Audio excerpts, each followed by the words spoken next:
This was the terrifying effect of blood and energy stagnating to a critical level in an instant. The moment he stomped, the floorboards beneath his foot shattered. The sturdy flooring couldn't withstand the force of his impact. Fang Jian, however, harnessed the rebound force of that impact, propelling his body upward in a sudden surge. At that moment, his speed was blindingly fast, his momentum utterly overwhelming. To everyone watching, it was not a man charging forward, but a bull. A furious, bloodshot-eyed beast. Within Chinese martial arts, there exist numerous techniques characterized by fierce and aggressive combat styles, with Baguazhang standing out as one of the most formidable. But Fang Jian employed none of these techniques this time. He charged straight ahead at the fastest speed, with the most fierce and powerful force. What is the strongest force? The simplest, most direct force is the strongest. If Fang Jian were facing a human or an animal, he might have held back slightly, saving energy for subsequent maneuvers. But against an immobile punching bag? Could the sandbag possibly dodge or strike back? Fang Jian lifted his leg to his chest and kicked forward. Thud! The instant Fang Jian's foot made contact with the sandbag, his immense chi and blood power erupted completely. True to its custom-made nature, the sandbag's exterior of white cloth and cowhide was incredibly resilient. Yet beneath its single strike, the tough cowhide seemed to transform into fragile paper. Rip! Fang Jian had kicked the sandbag clean through. Not only that, but the immense impact force combined with the sandbag's weight transmitted upward to the hanging ring. The entire ruptured sandbag tore free from the ring. No, it ripped the ring right off the ceiling. Then, the entire sandbag flew toward the rear wall, slamming heavily into it. Sand swirled everywhere, instantly obscuring that small corner. Chapter 180, The Piano Master in the Tavern. The bar fell completely silent. Thud! A sudden noise broke the silence. Everyone turned to see a patron, startled, had dropped his glass, shattering it on the floor. Fang Jian slowly walked back, brushed the dust off his feet, and began putting on his socks and shoes. When he had taken off his shoes earlier, there had been murmurs among the crowd. But now, not a single voice stirred. Fang Jian finished dressing his feet, walked up to the owner, pointed at the defiantly challenging burly man, and said, "Charge the damage to their tab." The owner nodded blankly. "Of course. Thanks." Fang Jian nodded, then turned and walked back to the banquet table. Yet wherever he passed, the surrounding voices instantly grew quieter. As for the burly man's table, they had turned into 5 cowering quails, not daring to utter a single word. Bartlett and Berkeley had been watching with wide-eyed astonishment. Only after Fang Jian had settled back into his seat did they finally let out excited shouts. Though clearly much older than Fang Jian, the alcohol and excitement had transformed them into 2 big kids. The surrounding noise gradually grew louder. Under the influence of alcohol and the charged atmosphere, people's courage swelled far beyond their usual limits. Kung Fu! That's Kung Fu! I know, it's Chinese Kung Fu. I've seen it in movies. One patron mimicked the movements of a nunchaku, humming along with the sound. Wrong. He's using his legs, that's Korean Jeet Kune Do. Idiot, Korea has Taekwondo. Wrong again. It's Judo? For those living the good life? Karate, it's karate. No, Kung Fu. Definitely Eastern Dragon Kung Fu. Fang Jian listened to the arguments echoing near and far, finding it rather amusing. German was the common language here, though some still spoke English and French. Europe truly was a melting pot, that saying held no exaggeration. As for their speculations, Fang Jian couldn't care less. Suddenly, the bartender approached, carrying a bottle of liquor. Fang Jian paused. The bartender respectfully said, "Sir, this is the owner's special reserve. It's on the house." He turned to look at the burly owner, who raised his glass in a distant toast. Fang Jian smiled, uncorked the bottle before him, poured first for Bartlett and Berkeley, then poured himself a little. The 3 of them raised their glasses together in a distant toast to the owner. As for the 5 who had provoked the burly man's table, they had long since paid their bill and slunk away amid a chorus of laughter. Having witnessed the power of that kick, any sane person knew exactly what to do. They too feared Fang Jian's retribution, so they hurried away. It was unlikely they'd return before Fang Jian and his group left town. The bar doors suddenly swung open as a tall, gaunt man with graying hair stepped inside. Many in the bar broke into smiles upon seeing him, calling out, "Hey, big musician! Play us a tune, and drinks are on me." The man turned his head, revealing a scruffy face covered in a thick beard. What puzzled Fang Jian, however, was a faint sense of familiarity emanating from this man. His gaze fell upon the man's hands, and suddenly it all clicked. Those were the slender fingers of a pianist. Sure enough, the man waved toward the voices and headed toward the center of the bar. In the center of the bar stood a piano. The piano was quite old, and no one knew who had placed it there. Now, the man walked up to the piano, lifted the lid, and sat down. The moment Fang Jian saw his movements, he knew this person's skill level couldn't be too shabby. At the very least, he should be on par with those girls like Luan Wani. Don't underestimate those girls. Though they seemed timid and hesitant in front of the big shots, in reality, they were professionals who had studied for over a decade. There's a significant gap between professional training and mere hobbyist skill. It was just that Fang Jian's skill level was higher, so merely observing their movements allowed him to make a fairly accurate assessment. Sure enough, the next moment, a beautiful melody flowed from the piano. Fang Jian paused, his gaze instinctively turning toward the sound. The piece was none other than Prokofiev's Piano Concerto No. 2. In G minor, Op. 16. This piece was notoriously difficult, characterized by relentless rhythmic hammering and a succession of dissonant chords. Executing it flawlessly was beyond the reach of most performers. After listening for just a moment, Fang Jian realized he had misjudged the situation. This person's piano skills. How to put it? Compared to himself, who had studied under Beethoven and several masters for so many years, there might still be a slight gap. But compared to Dominia, one of La Scala's pillars, a pianist and violinist, he was in no way inferior. In fact, in certain nuances of interpretation, he was even more masterful. Listening to his performance, one gets the overall impression of effortless mastery. That is truly remarkable. As for Luan Wani and the others, Fang Jian truly couldn't bear to compare the two sides. It's like pitting a karaoke Mike Hogg against Mr. Pavarotti in a high-note battle. The spectacle would surely be a joy to behold. Amidst such exquisite piano melodies, even the bustling bar seemed to grow quieter. Finally, as the piece concluded, many cheered loudly. The man who had spoken earlier shouted, "Get him a whiskey, charge it to my tab." The owner mixed a whiskey and had it sent over. The man took the glass and sat down at the bar. He sipped slowly, eyes slightly narrowed, savoring the fine spirit. But Fang Jian couldn't help but notice something. He seemed slightly out of place amidst the lively atmosphere here. Curious, Fang Jian signaled to the two men beside him, then took his glass and walked over to the bar as well. "Hey, here's to you," Fang Jian said, raising his glass. The man glanced at Fang Jian, his gaze momentarily frozen, seemingly puzzled as to why someone would approach him for a drink. The bar owner remarked, "The Oriental guy? He's been coming here for half a month now. Every day, he plays one song, drinks one glass of wine, and never speaks to anyone." Fang Jian paused, surprised. "You don't know his name?" "No idea," the bar owner shrugged. "I never pry into my customers' private affairs." Fang Jian had to admit the owner was a man of principle. He glanced at the man, who had long since turned his head away, showing no intention of acknowledging Fang Jian. After a moment's thought, Fang Jian asked, "Boss, I'd like to play a tune too. Is that okay?" The owner hesitated before replying, "Oriental man, here's the deal. If you play poorly and get kicked out, no hitting anyone, got it? Some people get so drunk they can't even remember their own names. If one of them went on a drunken rampage and made a racket on the piano, it would be an absolute disaster. That's why the piano was placed here. Anyone confident enough could play it. But if you play badly, the whole place will jeer at you, and you'll be too embarrassed to stay." But the owner feared that if Fang Jian played poorly and got booed, his anger and embarrassment could lead to trouble. The owner was confident he could handle anyone else, but when it came to Fang Jian, though he wasn't as strong as the boss, the mere thought of that kick sent a chill down the boss's spine. Ah, one's life comes first, after all. Fang Jian smiled. "Don't worry. If my playing doesn't satisfy you, I'll leave immediately." With that, he walked over to the piano and sat down.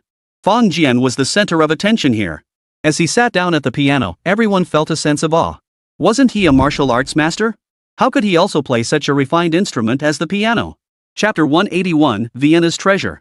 The moment Fang Jian sat down, his mind settled into complete tranquility. This was a habit cultivated over years under Beethoven's guidance. A true pianist, when seated before the piano, inhabits a world where only the piano exists. And just now, Fang Jian had sensed precisely that quality emanating from that man. He reached out and gently pressed his fingers upon the piano keys. Then, a simple yet deeply emotional and cheerful melody flowed forth from beneath the keys. The bar fell silent once more. Everyone turned in astonishment, their faces etched with indescribable surprise. If the one playing the piano at that moment had been the man who looked like a vagrant, no one present would have been surprised. After all, he had been playing here for half a month. Though many had tried to strike up a conversation during those 2 weeks, none had succeeded. After playing a piece and drinking a cup, he would leave punctually, never acknowledging anyone. Faced with such indifference, no one could do anything. But now, the one playing the piano was that Eastern man. The terrifying Eastern man who had kicked a specially made sandbag so hard it burst and flew away. And now, they all believed it. This Eastern man truly possessed the strength to kick a wolf to death with a single blow. In everyone's mind, this Eastern man was a brute of immense strength. But this brute could actually play the piano? And to be honest, though they didn't know what tune Fang Jian was playing, it didn't stop them from finding the melody utterly captivating. After hearing this melody, they felt emotionally stirred and profoundly happy. Even a fool could tell this man's piano skills were exceptional, truly exceptional. The vagrant had risen to his feet at some point. He turned to look at Fang Jian, his bewildered eyes brimming with undisguised delight. Of course, it wasn't the pianist he admired, but the melody itself, the melody that had stirred his soul. Before he knew it, he had walked over to the piano and stood silently gazing at the keys. His hands moved in rhythm, utterly immersed in the moment. Even the wine glass on the counter was forgotten by him. Soon, Fong Jian finished playing the piece. The vagrant opened his mouth and asked, "What's this piece called?" "Sea of Flowers." "A Sea of Flowers? What a beautiful name, it fits perfectly," the vagrant remarked. "I've never heard this piece before. Who composed it?" "Me," Fong Jian declared without a hint of modesty. This was the umpteenth time he'd plagiarized someone else's work. At first, he'd felt a twinge of guilt. But now it had become second nature. Even a lie detector couldn't catch him in a lie. "You?" The expression on the vagrant's face matched Fong Jian's expectations almost perfectly. Surprise mingled with delight.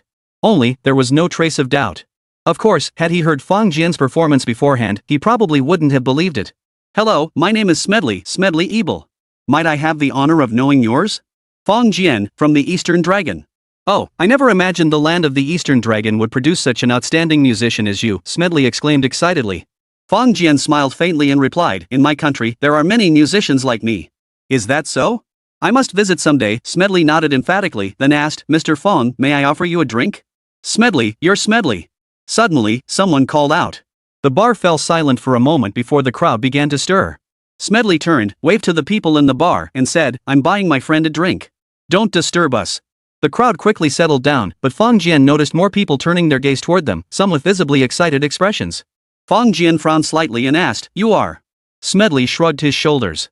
"My apologies. Allow me to introduce myself. I am a pianist and a member of the Vienna Music Association. Perhaps because I perform frequently with the association, I've gained a bit of recognition. Mr. Smedley is a regular at Vienna's Golden Hall and the Music Association's principal pianist," someone in the bar called out loudly. Fong Jian finally understood. No wonder the revelation of this man's identity had drawn so much attention. It was akin to a celebrity being recognized on the street back home. Except in Vienna, there was the renowned Golden Hall. The musical atmosphere here was far more vibrant than back home. Therefore, Smedley's popularity was in no way inferior to that of the so-called domestic celebrities, those lacking in acting skills and singing off-key who were merely popular for their looks. Had Smedley not made it clear he didn't want to be disturbed, people would likely be rushing up for autographs right now. "Fong, let's have a drink. I'd like to discuss that piece we just played." Smedley's eyes sparkled with intensity, all trace of confusion vanished. Fong Jian smiled faintly. What else could it be but fate to encounter such a musical master in a small-town tavern? Seeing Fong agree, Smedley pulled him toward the bar. "Boss, give me your finest whiskey." He patted his pocket awkwardly. "I didn't bring cash, but I promise someone will deliver payment." "No need," the burly proprietor replied, his face already breaking into a broad grin. It was impressive how such a muscular visage could manage such a smile. "Mr. Smedley, might I have the honor of offering our Austrian pianist a bottle?" The bartender produced a distinctive bottle. "This is a 10-year-old Russian whiskey from my personal collection. It's on the house." Smedley's eyes lit up as he examined the bottle. "Thank you." He took the bottle, poured 3 glasses, offered one to the owner, and raised his own in a toast. Fong Jian chuckled softly, raised his glass, and took a sip. He wasn't particularly sensitive to the quality of alcohol. He simply thought this particular whiskey tasted quite good. The owner was quite perceptive. After sharing a drink with them, he actually began proactively maintaining order, allowing Fong Jian and Smedley to converse privately. Fong Jian pulled out his phone and searched for information. He quickly found Smedley's name. Sure enough, the profile was remarkably detailed. Austria's foremost pianist, hailed as the jewel of the Golden Hall. Glancing at the man's photo, Fong Jian couldn't help but chuckle. No wonder he'd been staying here for half a month without anyone recognizing him. The man in the photo was an elegant, clean-shaven middle-aged gentleman. Yet the man sitting before him looked like a scruffy vagrant. Especially with that thick beard covering most of his face. If anyone could recognize him like this, that would be a miracle. Of course, judging by his piano skills and facial structure, it did match up. No wonder he was recognized the moment he mentioned his name. After conversing with him for a moment, Fong Jian felt overwhelmed. After all, he wasn't formally trained. Playing the piano was no problem, but when it came to composition, that was like talking at cross purposes. After downing a glass of wine, Fong Jian took the initiative. "Mr. Smedley, what brings you here under a false name?" A bitter expression flashed across Smedley's face. "I want to compose a piano piece, but I'm suffering from writer's block. So I came off for a walk, hoping something might spark my inspiration." Chapter 182, The Man Wandering in Search of Inspiration. Inspiration dried up? Fong Jian paused, then understood what he meant. Being a musician isn't just about singing or playing an instrument. True musicians, beyond possessing superior technique, all have their signature works. It was like authorship. A renowned writer inevitably had one or more super hit works. Even if fellow musicians haven't heard these works, they'll at least recognize their titles. But for musicians, composing a song isn't actually that difficult. After all, a song is fundamentally just a stack of musical notes. Yet crafting a piece brimming with power and emotion is an entirely different challenge. In this world, the piano emerged from nothingness. Over such a long span of time, those who could be called pianists were as numerous as fish crossing the river. Yet how many truly leave their mark in history, instantly recognized whenever their name is mentioned? And how many composers have works that are recognized as world-renowned masterpieces? How many can there be? They are as rare as hen's teeth, no more than that. If this is the case for pianists, how many among the countless individuals who have played the piano and possess a certain level of musical accomplishment can achieve such recognition? What musician doesn't harbor such a dream? For an accomplished pianist like Smedley, perhaps his sole purpose lies in composing piano pieces that rival the world's greatest classics, hoping to secure his place in history. Nodding slightly, Fong Jian asked, "Mr. Smedley, have you found inspiration yet?" Smedley chuckled softly. "Not before I began playing tonight. But now, I feel a spark of inspiration." Fong Jian chuckled softly. "Actually, I've composed over a dozen pieces. If you're interested, I could play them for you." Smedley immediately burst into hearty laughter, his unrestrained chuckles sounding almost childlike. Fong Jian returned to the piano and began playing once more. This time, he didn't pause, but played one piece after another, showcasing every composition he had ever performed. After all, these pieces had already been recorded and were about to be released. Fong Jian had nothing to hide. Smedley listened with rapt attention, sometimes closing his eyes in pure enjoyment, sometimes unable to resist moving his hands and feet to the rhythm. Such wild behavior, if displayed by an ordinary person, would surely have someone throw him out as a drunkard. But after learning his identity, everyone watched from afar, their eyes filled with envy. Such tolerance and understanding seemed to be a unique label attached to artists. As long as they are renowned masters, the world acknowledges their artistry and maintains an extraordinary tolerance for their various misdeeds. Of course, this refers to the absolute pinnacle of artists. They all possess a vast body of widely acclaimed works, enjoying global renown. Rather than those pretty boys and girls who sell nothing but their personas, the kind whose careers crumble the moment their image is shattered. So when everyone saw Smedley's deranged state, their expressions were all perfectly matter of fact. Fong Jian, who was playing the piano nearby, couldn't help but inwardly scoff. He was certain that if he were in such a state, these people wouldn't dare stop him either. But instead of standing around watching, they'd be running as far away as possible. When Fong Jian finished his performance, Smedley grabbed his hand without hesitation and asked, "Fong, did you compose all these pieces?" "Yes," Fong Jian replied, his expression unchanged. "Wonderful. Absolutely wonderful. Fong, you are the greatest musician I have ever encountered. You should record these pieces and release them to every corner of the world." Fong Jian smiled faintly. "Actually, these pieces have already been recorded. They'll be released in due time." "Where did you record them? Who's handling the release?" "I can help you get a recommendation," Smedley offered without hesitation. "Milan. Charlotte Sid is handling the release." "Oh, that guy." Smedley thought for a moment. "He's a vampire. You need to be careful. Don't let him take advantage of you too much." Fong Jian chuckled. "Don't worry. He wouldn't dare." Fong Jian possessed this confidence naturally, and it didn't stem from his martial prowess. The greater Fong Jian's value became, the less likely Sid would try to pull any tricks. Short-sighted people might make a quick buck, but they'd never build anything substantial. Fong Jian trusted Robert's judgment. Smedley spoke with some urgency. "Fong, I think I've got some ideas now. Give me half a day, no, a full day. Is that okay?" Fong Jian understood perfectly. He pulled out his phone. "Let's exchange contacts. I can wait a day for you. But only one day." "Absolutely. Thank you." The two exchanged numbers. Smedley then addressed the owner, "Treat everyone to a round on me. I'll have the bill sent over." "All right," the owner bellowed. "Everyone, Mr. Smedley is buying us all around. Give him a cheer." "Woohoo!" The bar erupted in a roar of cheers. After Smedley left, Fong Jian didn't linger either and soon departed. Early the next morning, after finishing his workout, Fong Jian returned to the town hotel. Little Maxie immediately pounced on him. "Uncle Fong." Fong Jian scooped him up, lifted him high, and spun him around in the air, making him laugh heartily. "Uncle Fong," Morton approached, his face flushed slightly. Little Maxie could call him uncle without hesitation, but at Morton's age, it felt a bit awkward. "Hey, brave little warrior, what's up?" Fong Jian asked with a smile. Morton gathered his courage and asked, "Uncle Fong, everyone says you know Mr. Smedley?" Fong Jian paused, then laughed. "Yes, I do. Why? Mr. Smedley is our idol. Could you get us a few autographed photos?" Morton's expression was tense. Fong Jian chuckled. "Shouldn't be a problem. Other things were uncertain, but a few autographed photos? Smedley probably wouldn't refuse." "Great." Morton squealed. 10? Could I get 10? What do you need so many for?" Fong Jian asked in surprise. Everyone in my family, and sister Aisha's family too, they all want their own signed photo, Moulton pleaded, his eyes brimming with hope. Fong Jian naturally wouldn't refuse. Alright, he agreed with a smile. When Fong Jian entered the hotel, he discovered the two men who'd been drinking with him yesterday were still sleeping like logs. But Fong Jian wasn't surprised. Their wild behavior was actually a way to relieve stress. After all, when they encountered the wild wolves that day, it wasn't the women and children who bore the greatest pressure, it was those two adult men. Getting thoroughly drunk once they reached safety was actually a good thing for them. Soon after, Fong Jian noticed that the town seemed to have suddenly filled with outsiders. Several of them were clearly journalists. As for their purpose, there was no doubt it was undoubtedly Smedley.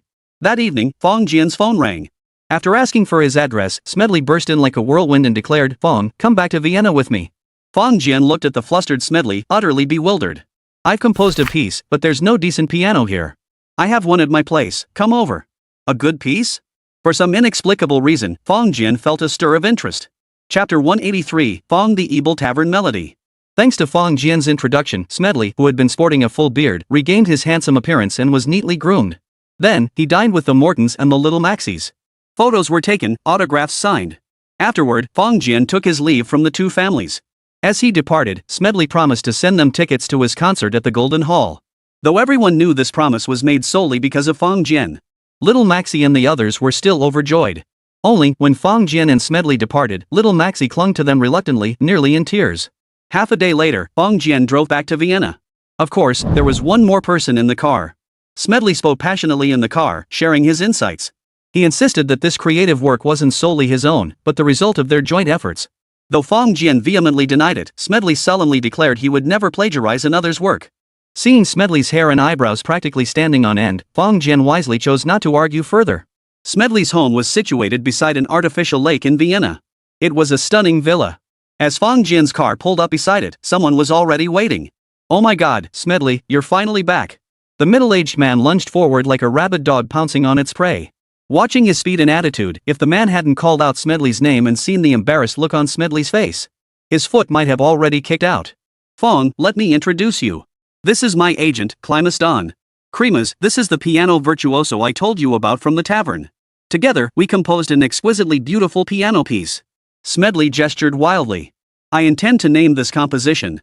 He paused, then turned to Fong. "Fong, what do you think we should call it?" Fong Jian froze, his gaze turning slightly strange. "Smedley, I think it'd be best if you played it first." "Ah, right. Play it. Play it." Smedley fumbled in his pocket, then called out, "Cremas, open the door."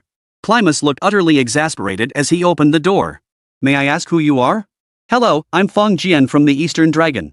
I happened to meet Mr. Smedley in town. We both share a passion for piano, so you understand." "Ah, yes, I understand." Climas sighed. "Sorry, Smedley's just like that. Even though he's over 40, he's still practically a child when it comes to daily life. It's a headache." He added with a hint of resentment, "This time, he just up and left suddenly for his work, without a word. And he won't answer my calls or give me his address." Watching Climas, who looked like he could bite his teeth to dust, Fong Jian couldn't help but chuckle. As the agent for someone as impulsive as Smedley, one could imagine how frustrating it must be on a daily basis. The most eye-catching feature in the villa was a massive grand piano. Fong Jian's gaze lingered on it, knowing this instrument must be worth a fortune.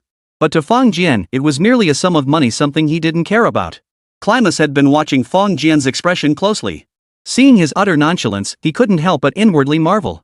Soon, Smedley lifted the piano lid. Without a word, he began to play. Elegant melodies danced through the hall, each exquisite note seeming to come alive, flowing around them. As for Fong Jian, well, Climas served as Smedley's agent not only because he excelled at managing financial matters, but also because he was deeply immersed in the music world himself. Therefore, his discernment was no less refined than that of many pianists. Of course, it was impossible to pluck the strings. At that moment, listening to the flowing melody, he too wore a look of inexplicable delight. This piece was entirely new, and utterly beautiful. However, its style seemed to represent a significant departure from the pieces Smedley had composed before. Glancing at Fong Jian, he finally believed that this piece had been composed by the two of them together. When the piece ended, Smedley lifted his head and exclaimed excitedly, "What do you think?" His expression was like that of a child who had just shown off his most prized toy to his friends and was now waiting for their admiring compliments. Cremas responded without hesitation, "Good. Excellent. Absolutely perfect." Fong Jian remained silent, deep in thought. He could feel the emotion contained within the piece. It was truly beautiful. Yet, for some reason, he couldn't shake the feeling that it lacked a certain power. A certain force to truly move the heart. A melody suddenly flashed through his mind. It was a passage Chopin had once played during a gathering of 5 great pianists. Though not a completed piece, Fang Jian had committed it to memory. For some reason, he felt that incorporating this melody into Smedley's composition would make it perfect. No, it was more than that. Only by doing so could the composition truly become flawless. Fang, what do you think? Smedley asked, a hint of unease in his voice. Although Climas had shown great enthusiasm for the piece, it was clear that Smedley cared little about his agent's opinion. Only Fang Jian's opinion mattered to him. Fang Jian thought for a moment before replying, "Let me give it a try." Seeing him step forward, Smedley immediately stepped aside. Cremas, watching from the side, felt his eyelids twitch. This piano was Smedley's cherished possession. He even insisted on cleaning it himself. Tuning it was something he absolutely refused to entrust to anyone else. Even when friends from the music world visited, he wouldn't let them touch it lightly.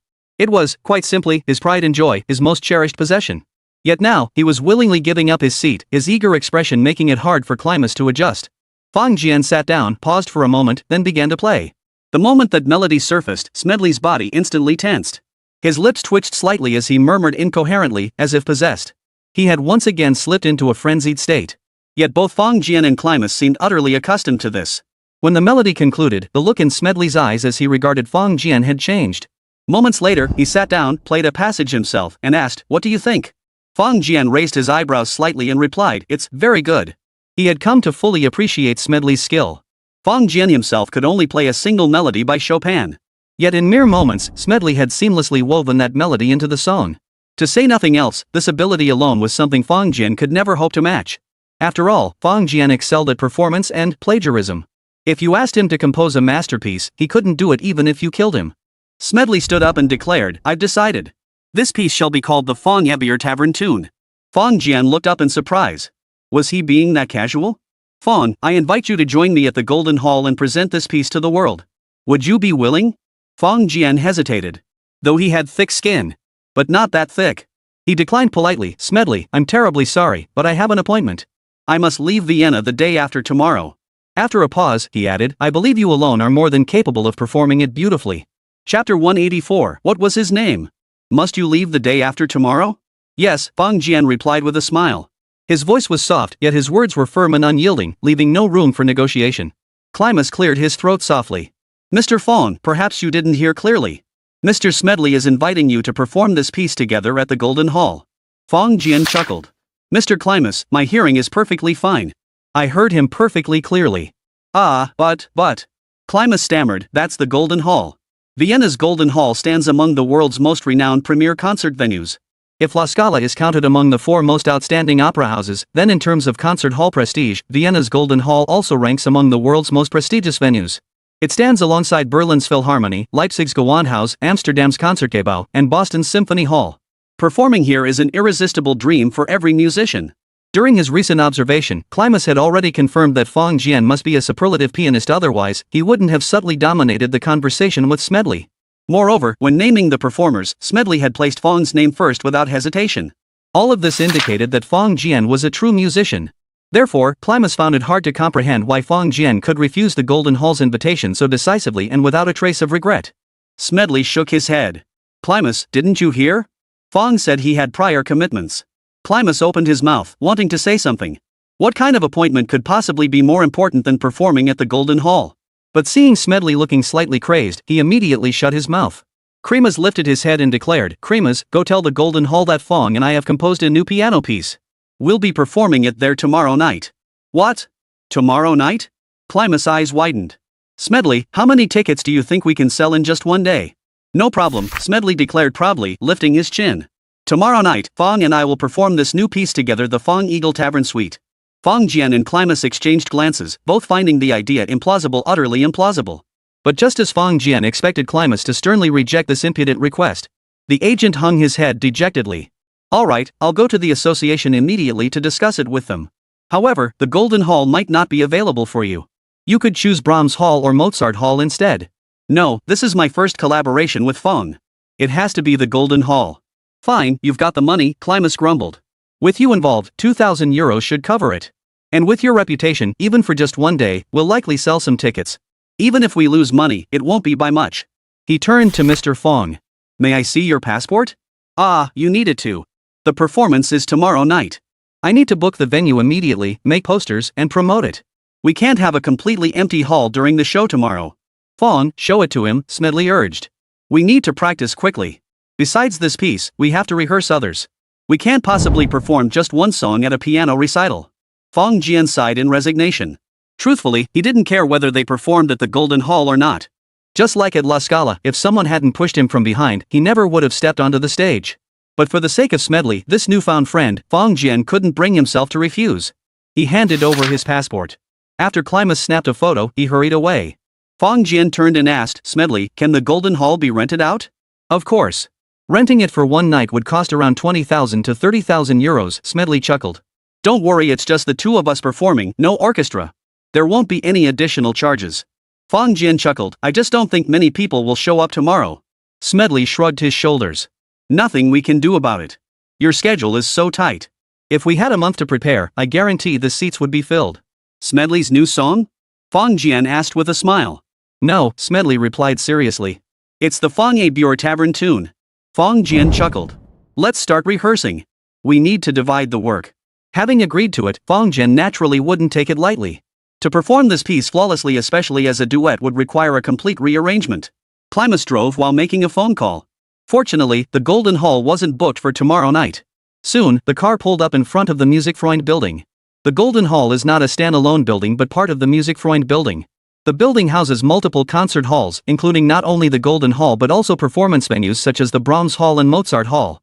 The Golden Hall serves as the fulcrum of Vienna's musical life and is the permanent performance venue for the Vienna Philharmonic Orchestra. The Vienna New Year's concert is traditionally held here, and each year, the television broadcast of the concert showcases the hall's magnificent golden decor and unparalleled acoustics to audiences around the world. However, while this grand building houses numerous performance halls, the Golden Hall is the crown jewel among them. Klimas entered the building and quickly located Sheridan Jeff, the manager of the Musikfreund building. Hey, Jeff, I need a favor, Klimas said straight to the point. What is it? Mr. Smedley wants to rent the Golden Hall. Huh? Jeff paused, his surprise turning to delight. Mr. Smedley's finished his new work? That's fantastic. When would he like to use it, in a month or 2 months? Tomorrow. Huh? What? Jeff froze.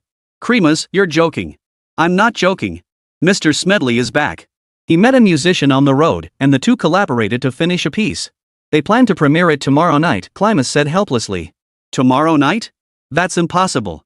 Releasing a new piece is such a major event, it should be postponed for at least a month. Mr. Smedley may be Vienna's treasure, but a single day is far too rushed. It simply won't draw enough attention. If attendance at the Golden Hall falls below 10% of its 1,000+ seats, the embarrassment wouldn't just fall on Mr. Smedley. Even he, as the manager of the Friends of Music building, would be lambasted by countless people. Klimas stared at him silently before saying, Mr. Jeff, you know Mr. Smedley. Once he makes a decision, no one can change it. Jeff's face darkened considerably. Klimas sighed. If I were you, I'd get posters made immediately and distribute them through every channel. Oh, and remember to keep the ticket prices low. He pulled out his phone. Also, this was composed by Mr. Smedley in collaboration with others. Glancing at the passport on the screen, he added, it's a musician from the Eastern Dragon named Ken Phong. The song's title is Phong the Eagle Tavern Tune. What did you say? Jeff suddenly roared. Klimas jumped at the outburst. Phong Eagle Tavern Tune. No, I'm asking you, what's that Eastern musician's name? Is he called Jian Phong? Chapter 185, The Stirring Once More. Klimas stared blankly at the man before him. The man, whose face was now twisted with wild ecstasy, as if he might explode with excitement at any moment, suddenly felt like a stranger to him. In Klimas's memory, Jeff had always been an exceptionally composed individual. Only someone like that could manage the entire Music Lovers Association with such precision. Even when Smedley announced the new song would be released the following day, he hadn't reacted with such palpable excitement. Hey, Klimas, answer me. Klimas's mouth twitched slightly as he nodded slowly, but instinctively took a step back. Damn it, Smedley had gone mad. Had he infected Jeff with this madness too? Under Jeff's murderous glare, Klimas relented. Yes, it's Mr. Ken Phong. Here, take a look at his passport. Jeff took the phone, glanced at it, then burst into laughter. Excellent. So it really is Mr. Phong. He paused, then asked, Klimas, is tomorrow night's performance just Smedley, or will this Mr. Phong be on stage too? Of course he'll be on stage, Klimas replied. Mr. Smedley invited Mr. Phong.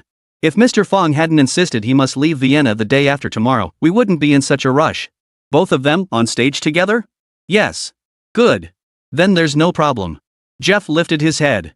Rest assured, I guarantee the Golden Hall will be packed with guests from across Europe tomorrow night. Ah. Climas finally caught up.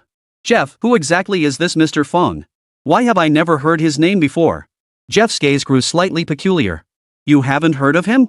No, absolutely not, Climas replied. Has his name already spread throughout Europe? Of course, Jeff replied slowly. Climas, you truly don't know? No, Climas replied irritably. Smedley has been missing these past few days. I've poured all my energy into searching for him and haven't paid attention to anything else. Oh, poor fellow, Jeff sighed. But surely you must have heard about that concert in Milan a few days ago? Milan. Climas suddenly looked up, incredulous. You mean that mysterious Eastern singer who rivals Pavarotti? Yes. Jeff pointed to the passport on his phone. As far as I know, it's this man. You're not mistaken? Absolutely not. The two men locked eyes, each seeing the same fiery passion burning in the other's gaze. Jeff, needless to say, as the head of the Music Friends Association building, was well versed in the musical trends of Europe, no, the entire world. As for Climas, though he'd been overwhelmed by the recent disappearance of Smedley, he hadn't lost the sharp instincts of an agent. The sensation caused by that concert in Milan a few days ago had already become a whirlwind throughout the music scene. Everyone was scrambling to uncover the whereabouts of that mysterious singer. Had it not been for Smedley's sudden disappearance consuming most of his energy, he wouldn't have remained indifferent to it. Yet, though Climas didn't know this person, he was acutely aware of the immense impact they had created. Jeff, are you saying this is workable? It absolutely must be possible, Jeff replied. I'll have posters made and information released immediately. You go back now and double-check this. Make absolutely sure there are no mix-ups. Got it. I'll call you. With that, Climas turned and left. Soon, he arrived back at Smedley's villa. Upon meeting Fong Jian, Climas got straight to the point. Mr. Fong, I have a matter I wish to discuss. Observing his expression, Fong Jian had already sensed what was coming. Go ahead. Are you the mysterious singer who performed at La Scala in Milan just a few days ago? If you're referring to the performance with Claire Ledeen, Dominia, and Clifford, then yes, that was me. Ah, it really was you? Climas rubbed his hands together excitedly. 9 curtain calls and 3 encores, truly unprecedented. Thank you for the praise. Smedley looked puzzled. What are you two talking about? Nothing, Smedley. Keep practicing diligently.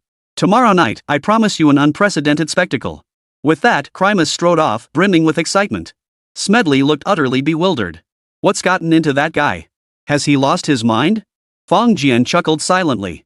If anyone was mad, who could be more mad than you? Alright, let's practice. We don't have much time left, Fong Jian said. Besides the song, we need to prepare a few more. I'll come up with some new tunes, you transcribe them. Alright. Oh, right. I remember you promised little Maxi tickets for his family. Oh my god, I forgot. Don't worry, I'll have Climas handle it right away. Watching Smedley pick up the phone, Fong Jian genuinely felt sorry for Climas. Taking care of this big kid must be exhausting. An hour later, the Vienna Musikverein website published a new announcement. Within just 1 hour, this news had already spread throughout the entire European music scene. What? Fong is going to perform piano pieces at the Golden Hall? With Smedley? Tomorrow? That Oriental Pavarotti? This can't be fake news. With the Golden Hall and Smedley's endorsement, it can't be fake. Book tickets. Hurry up and book tickets. And book flights immediately. In just half a day. Tickets for tomorrow night's performance at the Golden Hall were completely sold out. Of course, Jeff still held on to roughly 1/5 of the tickets. But he soon regretted it. He realized the tickets he'd held back were far too few. Milan, La Scala Opera House. Joe Nader stared at the message on his phone, utterly bewildered. Hadn't Fong agreed to perform at La Scala? How did he end up in Vienna in the blink of an eye? True, the message stated that Fong Jian would only be performing piano pieces this time, specifically, compositions created in collaboration with Austria's treasure, Smedley. But this was Vienna.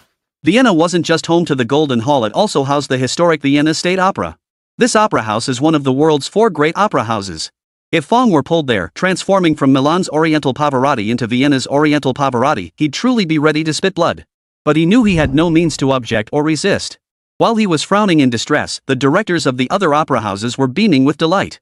Since the Eastern Pavarotti was willing to perform at the Golden Hall, it meant they too would have a chance to invite him. Though everyone knew this would inevitably come at a tremendous cost. Yet, when they contemplated the potential benefits, they were willing to bow to the demands.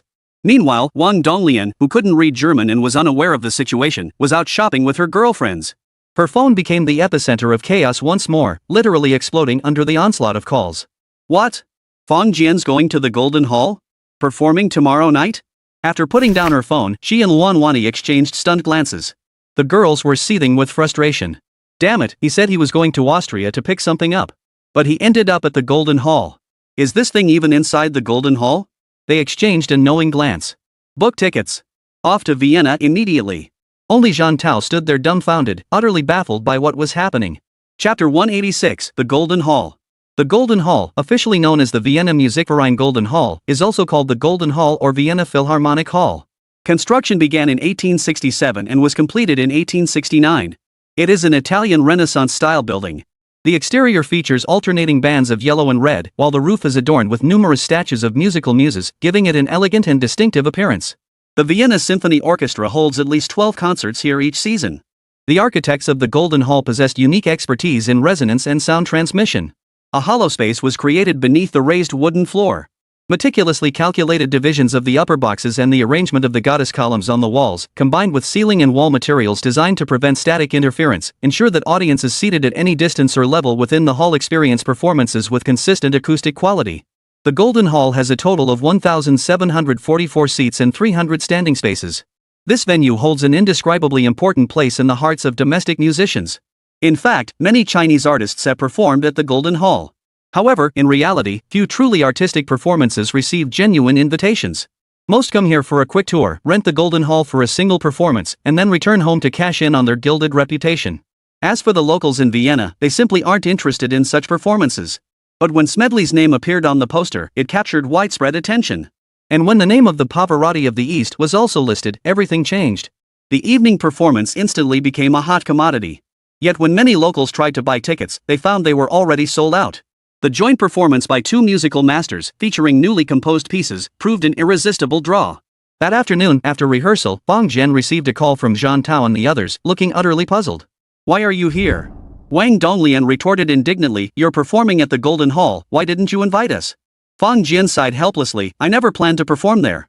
It's just that during my travels, I met a Smedley and composed a piece, so..." "Wow, Master Smedley Ebel? Brother Fang, you're so lucky. Why can't I ever meet someone like that?" Shi Yue exclaimed. Fang Jian smiled faintly. Even if you did meet him, it wouldn't matter if you couldn't spark his interest. Of course, that thought stung a bit. Better left unsaid. "Brother Fang, we're all here. Get us each a ticket to the Golden Hall," Wang Donglian said. "We tried buying online, but they're sold out." Fang Jian paused. "Well, I'm not close with them, but I can ask." "You definitely can," Wang Donglian replied without hesitation. "Or I can go talk to them on your behalf."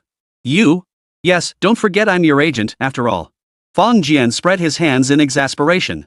"I'm flying back to Milan tomorrow after tonight's performance. What are you guys messing around for?"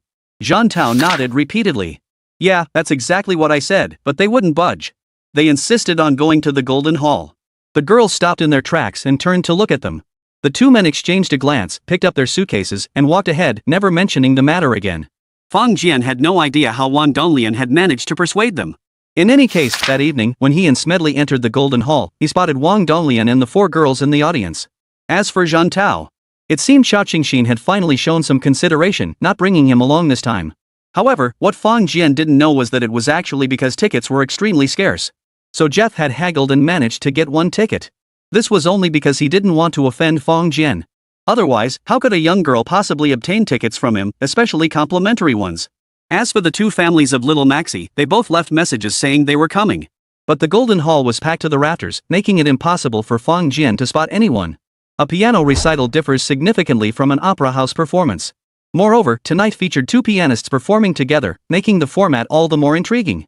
Fang Jian and Smedley took the stage but did not immediately play their newly composed pieces. Instead, based on the latter's selection, each performed several pieces. These pieces were either renowned piano works or compositions of refined artistic depth, each demanding exceptionally challenging interpretations. However, their piano skills undoubtedly rank among the world's absolute elite. Even the most complex pieces flowed from their hands like mountain streams, their flawless performances eliciting wave after wave of enthusiastic applause. Typical concerts are not lengthy, lasting only about 2 hours. Even a solo pianist could easily complete one. And this was a duo. Following their rehearsed plan, they alternated between solo performances and duets. Regardless of who took the stage, their virtuosity was utterly captivating. In truth, many who had made their way here were not piano enthusiasts, but opera aficionados. They came here simply to catch a glimpse of the Pavarotti of the East up close. Yet as the piano pieces unfolded, they too became deeply immersed. Music possesses a universal essence.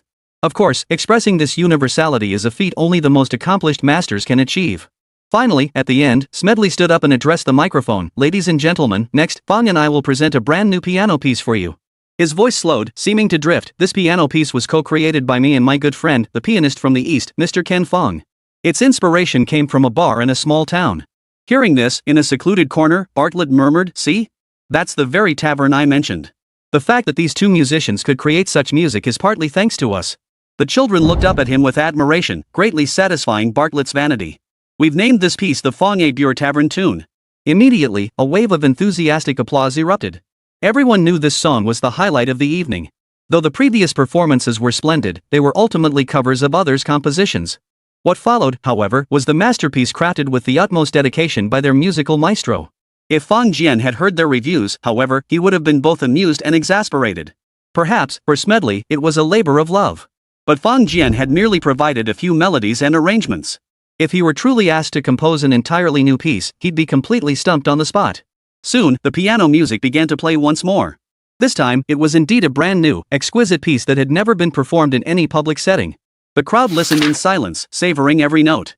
They felt as if they were in that restless tavern, drunk and drowsy from drinking too much.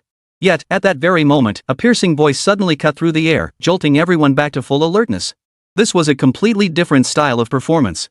First, it was warm and tranquil, captivating and intoxicating. Then, like a sudden storm, a powerful sound surged straight into their hearts. The transition was so abrupt that some could even taste a hint of bitter sorrow within it. Power. In these piano notes, they felt intense emotion and immense power. It made everyone's blood boil. Finally, when the last note faded away, a thunderous applause erupted throughout the entire Golden Hall. Chapter 187, World War II Legacy to Take or Not. Returning to the hotel, Fong Jian felt the surging emotional waves within him. The more intense the emotion, the easier it became to control his qi and blood. Moreover, after attaining the stage of transforming energy, he could now channel it freely to any part of his body at will.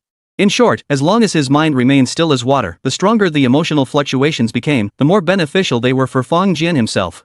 That evening's performance was near perfect, earning Fong Jian and his troupe unanimous acclaim.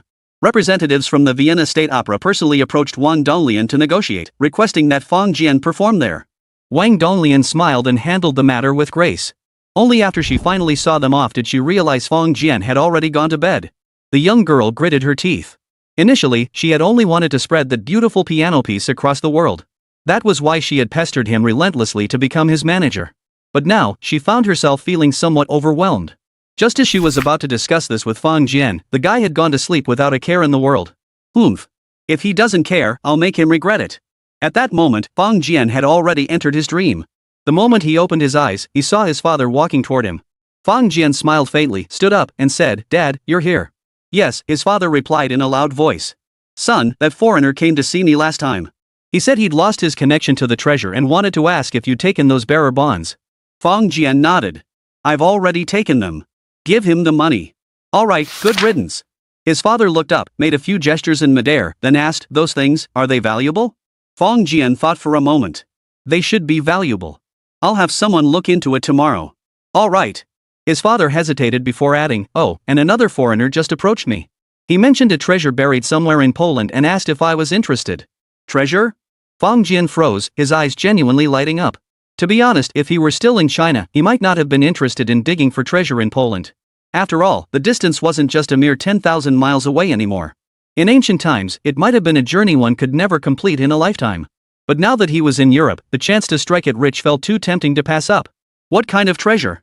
Rumor has it, some gold coins and silverware. He estimates it's worth 1,000,000 marks. Marks? 1,000,000? Fong Jian eyed his old man suspiciously, his gaze as strange as could be. "Yeah, what's wrong?" Fong Jian thought for a moment before saying, "Dad, since when did you start caring about money under 10 million? At that moment, Fong Jian felt his old man seemed to be getting more and more reckless. First it was 100 million in cash, then a pile of big yellow croakers, followed by jade worth over 300 million, and finally bearer bonds. Each of these treasures was valued in the tens of millions. But now, the treasure he was talking about was worth a mere 1,000,000 marks. 1,000,000. When had money at this level become something his old man even bothered with? Honestly, with Fong Jian's current net worth, he really didn't want to go through all this trouble for such a small sum. Dad rubbed his head. "But I recall World War II era items should be quite old now. Antiques from the mortal world tend to be rather expensive, don't they?" Fong Jian froze, his eyes suddenly brightening. Dad, this deal is worth pursuing. Get that guy on the line. All right. With his father's arrangement, a tall, thin man soon stepped into the circle from outside. Hello, Mr. Fong. Hello. Where is your treasure? They're in a small grove on a mountain peak outside of Farmstead in Podlasie province. Fong Jian paused, unable to suppress a chuckle. This was practically the same as saying the godfather of the apprentice of the classmate of the father of the mother-in-law of the second son of my maternal uncle, a complete tongue twister.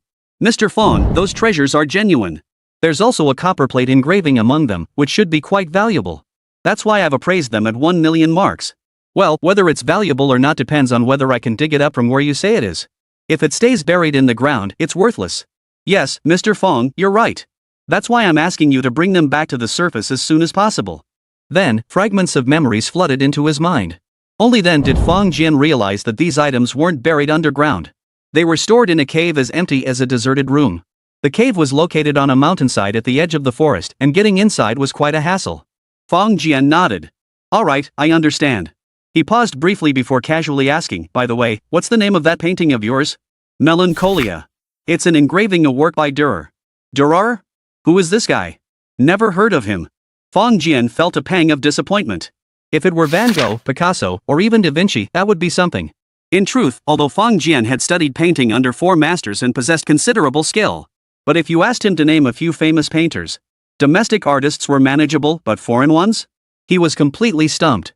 Besides those 2 teachers, the only name that came to mind was Leonardo da Vinci. After seeing the man off, Fong Jian said, Dad, find me a teacher who knows Polish. Do I need to find one? His father shot him a glare and made a few gestures in the air. Soon, the lanky man returned, a hint of alarm on his face. Mr. Fong, is there a problem? My son wants to go to that place you mentioned, called Dubbo. Poland. It's Poland. Alright, whatever wave it is, the point is he doesn't speak that language now. You teach him here, or he won't go. Got it. That's easy enough. The lanky guy visibly relaxed. Fong Jian's mouth twitched slightly as he stared at his old man, utterly speechless. Who would have thought? His old man actually knew a thing or two about business. But then again, the funeral wreath and memorial goods shop back home was his dad's business. If he didn't understand business, he'd never have managed to keep it afloat. Besides, Dad had this foreigner figured out. No matter how valuable the treasure buried in that land might be, even if it were worth a fortune, he wouldn't get a single Joss paper note. Sure enough, the foreigner readily agreed. So Dad put his time as money special effect into action. Over the next year, Fong Jian studied Polish with this man. Beyond that, he introduced Fong Jian to various aspects of Poland and became extremely familiar with the terrain. Fong Jian was curious about what kind of work this man had done in his lifetime. But after careful consideration, he held back from asking. He feared that probing too deeply might inadvertently touch upon some sensitive taboo. Fong Jian certainly didn't want to suddenly find himself in inexplicable danger. A year later, the man departed cheerfully. Fong Jian had promised him that once he returned, he would set off for Poland as soon as possible to help excavate the treasures and then pay him. Seeing how eager he was, Fong Jian couldn't help but feel that this guy must have been living pretty hard in the afterlife. After waking up, Fong Jian began his exercises as usual. After breakfast, he went online. Melancholia, copperplate engraving, Dürer's work. He typed these keywords into the search bar. Then tens of thousands of search results popped up. Fong Jian paused. This guy seems pretty famous, huh? Much more famous than he had anticipated. He began to examine them carefully. Slowly, Fong Jian couldn't help but suck in a sharp breath. Damn it, if that guy's telling the truth. He might strike it rich this time. Chapter 188, Dürer? How much is it worth? Albrecht Dürer, one of Germany's greatest painters. Born in Nuremberg, he was a German painter, printmaker, and woodcut designer. Dürer's works encompass woodcuts and other prints, oil paintings, sketches, and drawings. Among his creations, his prints hold the greatest influence. He was among the most accomplished woodcut and copperplate engravers. His watercolor landscapes represent one of his greatest achievements, conveying atmosphere and emotion with extraordinary vividness. Major works include The Apocalypse, The Passion of Christ, The Small Passion, Praying Hands, The Great Fortune, Adam and Eve, and Night, Death, and the Devil. He was the most outstanding painter of the Renaissance in Europe. Of course, more significantly, he also had an alias. Albrecht Dürer. As for the painting Melancholia, it is an engraving by Dürer, measuring 31 by 26 centimeters. This work disappeared during World War II, specifically in Poland. In the world of painting, this size is considered relatively small. But this isn't an oil painting, it's an etching. Naturally, online resources couldn't provide an intelligent valuation for it. Yet Fong Jian discovered that one of his unframed sketches was valued at $50 million. So, if this really was his copperplate engraving, Fong Jian took a deep breath. Though he was already a billionaire, He still couldn't suppress the urge to roar at that moment. Damn it, so this unknown painter's work was worth this much? In truth, Albrecht Dürer held a formidable reputation within the art world. Unfortunately, Fang Jian had never heard of him. Of course, from this moment on, Fang Jian became a devoted admirer of Dürer's work, one who held him in extraordinary reverence. After breakfast, Jean Tao and the others arrived. Fang Jian also received a call from Robert, urging him to return to Milan as soon as possible. The Milan night concert they had planned was set to begin the day after tomorrow. Fang Jian sighed. He had come to Europe just to eat, drink, and play. How had things suddenly become so hectic? Nevertheless, the plane tickets had already been purchased.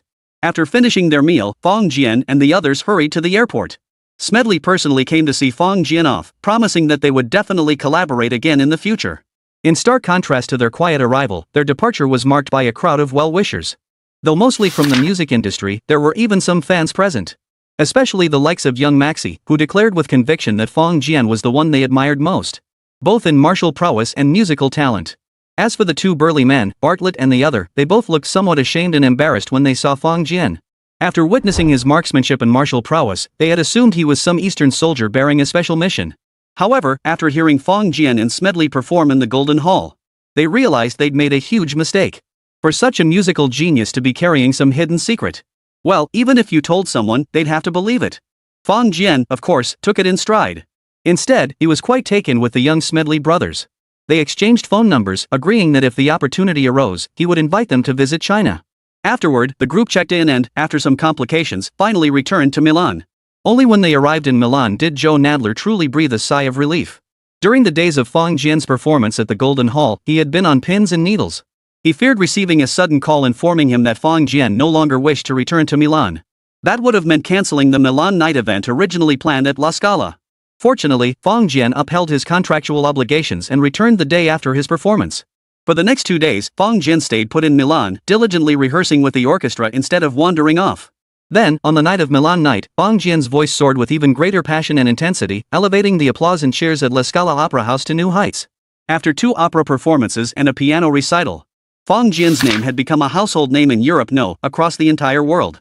However, just as the world was buzzing about this newly emerged Eastern Pavarotti, and every renowned opera house or concert hall was vying to invite him to perform, Wang Donglian and Robert suddenly announced Mr. Fang Jian had departed Milan in search of inspiration.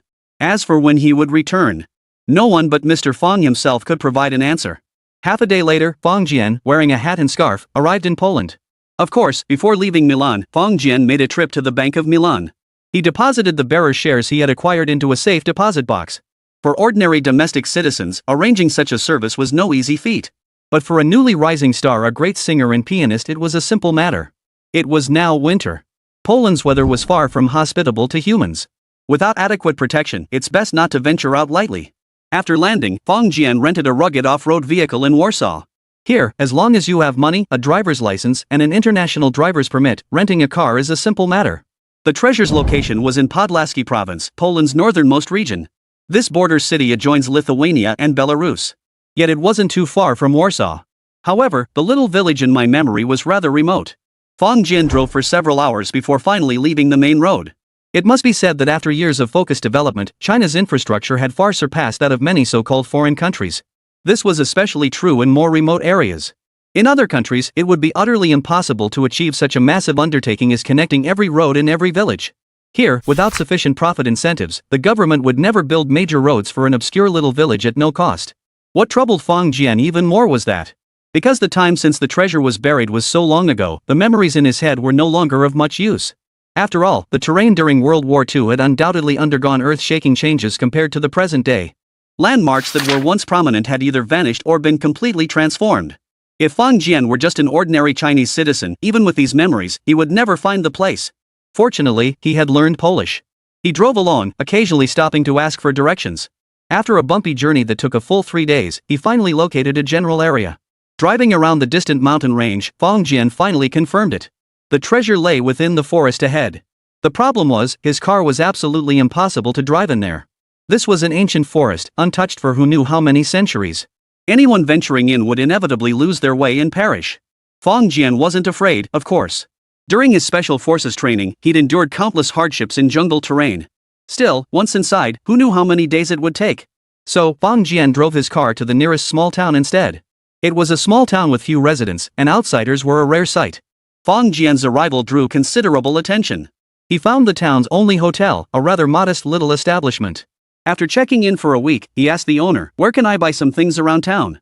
The burly, sturdy proprietor glanced at the list, a hint of surprise flickering in his eyes. "You want to go up the mountain?" Chapter 189, A Man More Terrifying Than Demons. Fang Jian smiled cheerfully. "Yes, I heard the winter here is incredibly beautiful. I want to see it for myself." "Beautiful?" The shopkeeper chuckled. "Oriental man, do you know the price of beauty? It's death." Venturing into the mountains alone during winter, especially without knowing the trails, was an extremely dangerous endeavor. Fang Jian thought for a moment and replied with a smile, "Thank you. That's precisely why I want to prepare thoroughly. Better safe than sorry." The owner frowned slightly. "You are?" "I'm an adventurer," Fang Jian blurted out, making it up as he went. "Rest assured, I have experience in snowy jungles." The shopkeeper flipped through his inventory list. "All right, Oriental, if you need these things, leave it to me. But it won't be cheap." "Ha? A drawing board? Brushes, paper. What the hell is this?" Fang Jian chuckled. "I forgot to mention I'm a painter. I'm here seeking inspiration for my sketches." He patted his backpack. "Boss, I'll leave it to you. Just make sure it's worth the price." "All right." The owner tossed him a set of keys. "Everything will be ready for you tomorrow. Tonight, you should just get some rest." Fang Jian nodded and entered the hotel. The place was indeed Spartan, no air conditioning, but thankfully there was a fireplace below where someone tended the fire, keeping the room reasonably warm. After a hasty meal, Fang Jian pulled out a Joss paper note, burned it before his father's memorial tablet, and went to sleep. When he awoke, his father appeared before him. "Dad, I'm heading into the mountains tomorrow. Winter brings snow, and it's a bit dangerous. Find me some hunters from the town of Podlaski province, Poland, the best ones who know the terrain." "Hunters?" "Yes. I saw gun shops in town and people selling forest game. There must be hunters." Fang Jian sighed. "Too bad I don't have a gun license, or I'd buy one myself. But why go into the mountains in winter?" Dad looked utterly confused. "It must be dangerous." Fang Jian shrugged his shoulders. "No choice. That guy hid the stuff in the forest." "Good heavens, then don't make that deal." Old man Fang protested. Fang Jian shook his head repeatedly. "I've already made it this far. Of course I'm going through with it. I can't just come all this way for nothing." Truthfully, if that person hadn't mentioned Duller's name, or if Fang Jian had been lazy and not looked it up online, then upon seeing the snow-covered jungle environment, he would have given up 9 times out of 10. Worth 1,000,000 marks. Even if it was worth much more now, he wouldn't have bothered. But knowing that Dürer was Albrecht Dürer, and understanding the value his paintings represented, Fang Jian couldn't back down now. His old man sighed helplessly, waving his hands in the air. Moments later, the old man had gathered 10 men, each radiating the distinct aura of seasoned hunters. "Son, these are the finest hunters from that town you mentioned, the best they'd had in 20 years, father said. They know that forest like the back of their hands. They'll surely bring you good fortune." Fang Jian asked solemnly, "Dad, how do you know? What if they deceive you?" "Deceive me? How could that be possible?" his father retorted, displeased. "I've already paid them. How could I be deceived?" Fang Jian nodded slightly, beginning to understand. Damn it, it must be those so-called underworld rules at work. Otherwise, with Dad's trusting nature, he'd have been swindled to death long ago. Fang Jian glanced at the group. "Everyone, I need to learn all the skills for surviving in the jungle during winter. Also, I need to familiarize myself with the terrain there. I'm counting on you all." The 10 men nodded in unison, solemnly promising they would spare no effort, share everything they knew, and prove worthy of the money old man Fang had paid. Fang Jian asked curiously, "Dad, how much did you give them?" 100,000 each, plus a 50 million incentive bonus. If you return safely, they get it. Otherwise. His father shrugged his shoulders. "If any of them dares to hold back, I'll buy their lives with 500 million. Fang Jian gasped. "But aren't they dead? Even the dead have their afterlife. 500 million can buy out a soul's afterlife, sending it to oblivion." Only then did Fang Jian grasp the true meaning of money can make the devil grind the mill. All that Joss paper he'd burned for old man bet he was rolling in the afterlife now. Soon, his father departed.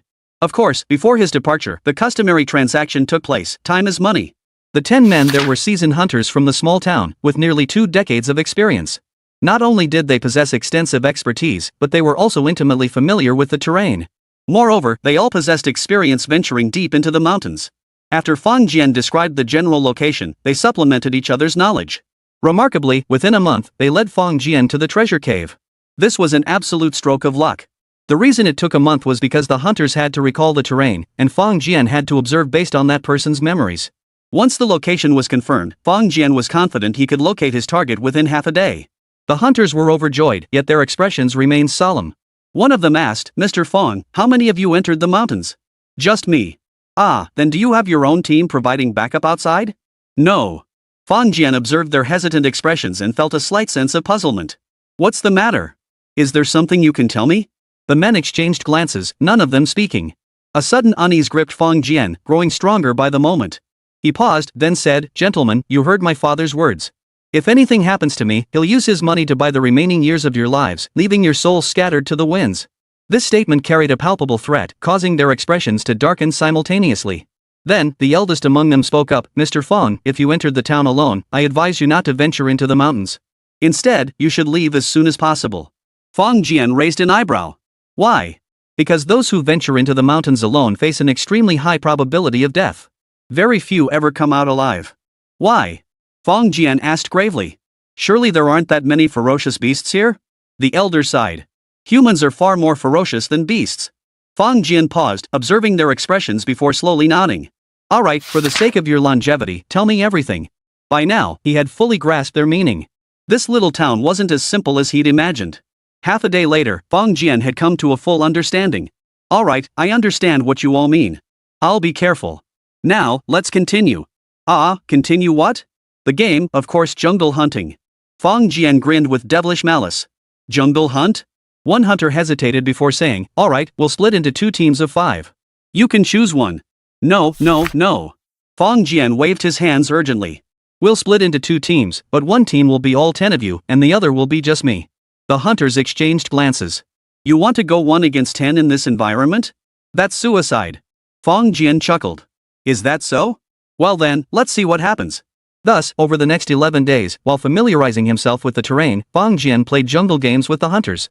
To increase the challenge for himself, Fang Jian voluntarily gave up firearms, while each hunter was armed with a gun. Though not military grade, they were all prized civilian models. Yet, month after month, when the time came, these hunters would turn and flee a complete rout. In their eyes, Fang Jian was 10 times more terrifying than any demon. Chapter 190, The First Hunt. In the morning, Fang Jian awoke. He didn't go out today, instead practicing his horse stance in his room to circulate his qi and blood. He lingered until nearly noon before descending the stairs, feigning sleepiness. The shopkeeper saw him approaching and said, "Hey, Oriental, I've got what you asked for ready for you." Fang Jian's face lit up with delight. "Thanks, boss. How much?" "You wanted a lot of stuff. It's not cheap, and you needed it fast." 10,000 zloty. Although Poland is an EU member, it isn't part of the Eurozone. The currency here is still the Polish zloty. Converted to his home currency, it was worth roughly 15,000 yuan. The list Fang Jian had given him contained quite a few items, roughly estimated to be worth around 20,000 renminbi.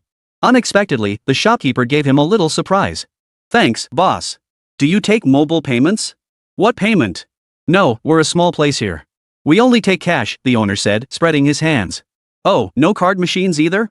"No, only cash," the owner replied, sounding a bit annoyed. "All right, can I pay in euros?" Fang Jian asked with a smile. "I came from Italy and didn't have time to exchange for zlotys." The owner hesitated before replying, "All right, but as an Asian customer, you should carry some zloty with you. We don't usually accept euros around here." "All right, thanks for the heads up. I'll go get some cash." Moments later, Fang Jian returned with his backpack, casually pulling out a stack of euros. After paying, he asked, "Owner, do you have firearms here?" The owner paused, then said, "Looking for firearms? Fair enough. Going into the mountains now can be a bit dangerous." He pointed toward the door. "Go out, then turn right." Fang Jian shrugged his shoulders and said, "Boss, I'm an outsider. I don't have a gun license, so I can't buy firearms from a legitimate store." The owner's brow furrowed, his gaze turning slightly hostile. Fang Jian quickly explained, "Boss, I'm heading into the mountains. You know, just in case I run into trouble out there." "I heard there are wolves around here." The owner pondered for a moment before replying, "All right, I can rent you a hunting rifle. But the rental fee is steep." Fang Jian smiled. "No problem. Safety matters more than money to me." Moments later, a hunting rifle was in Fang Jian's hands. In truth, this town had never prohibited outsiders from hunting in the forest. Of course, hunters usually came during the summer. As for winter, few were willing to venture into the mountains. With all preparations complete, Fang Jian loaded his gear into the car. "Hey, Oriental, aren't you checking out? I'm just going in for a look around. Maybe I'll come out today or tomorrow. No need to cancel the room." The owner shrugged indifferently. "All right, Oriental. Good luck." Fang Jian smiled faintly, waved back, tossed his belongings into the car, and drove off. While the car certainly couldn't drive deep into the mountain forest, parking it at the base would save him a lot of trouble. Driving on, Fang Jian arrived at the entrance to the mountain forest. There was an unattended parking lot here. There was actually another parking lot deeper inside the forest, but only the local elders knew about it. Fang Jian preferred to walk a few extra steps rather than risk revealing his knowledge of that hidden lot. Carrying a large bundle and a hunting rifle, Fang Jian entered the forest. However, after traveling about a mile into the woods, he opened the bundle and began inspecting its contents. Soon, he discovered a tracking device inside the folding tent.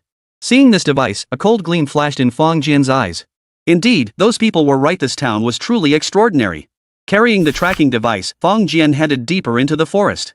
Of course, this time his direction deviated slightly from his true objective. During that year in the dream, Fang Jian had become intimately familiar with the terrain here.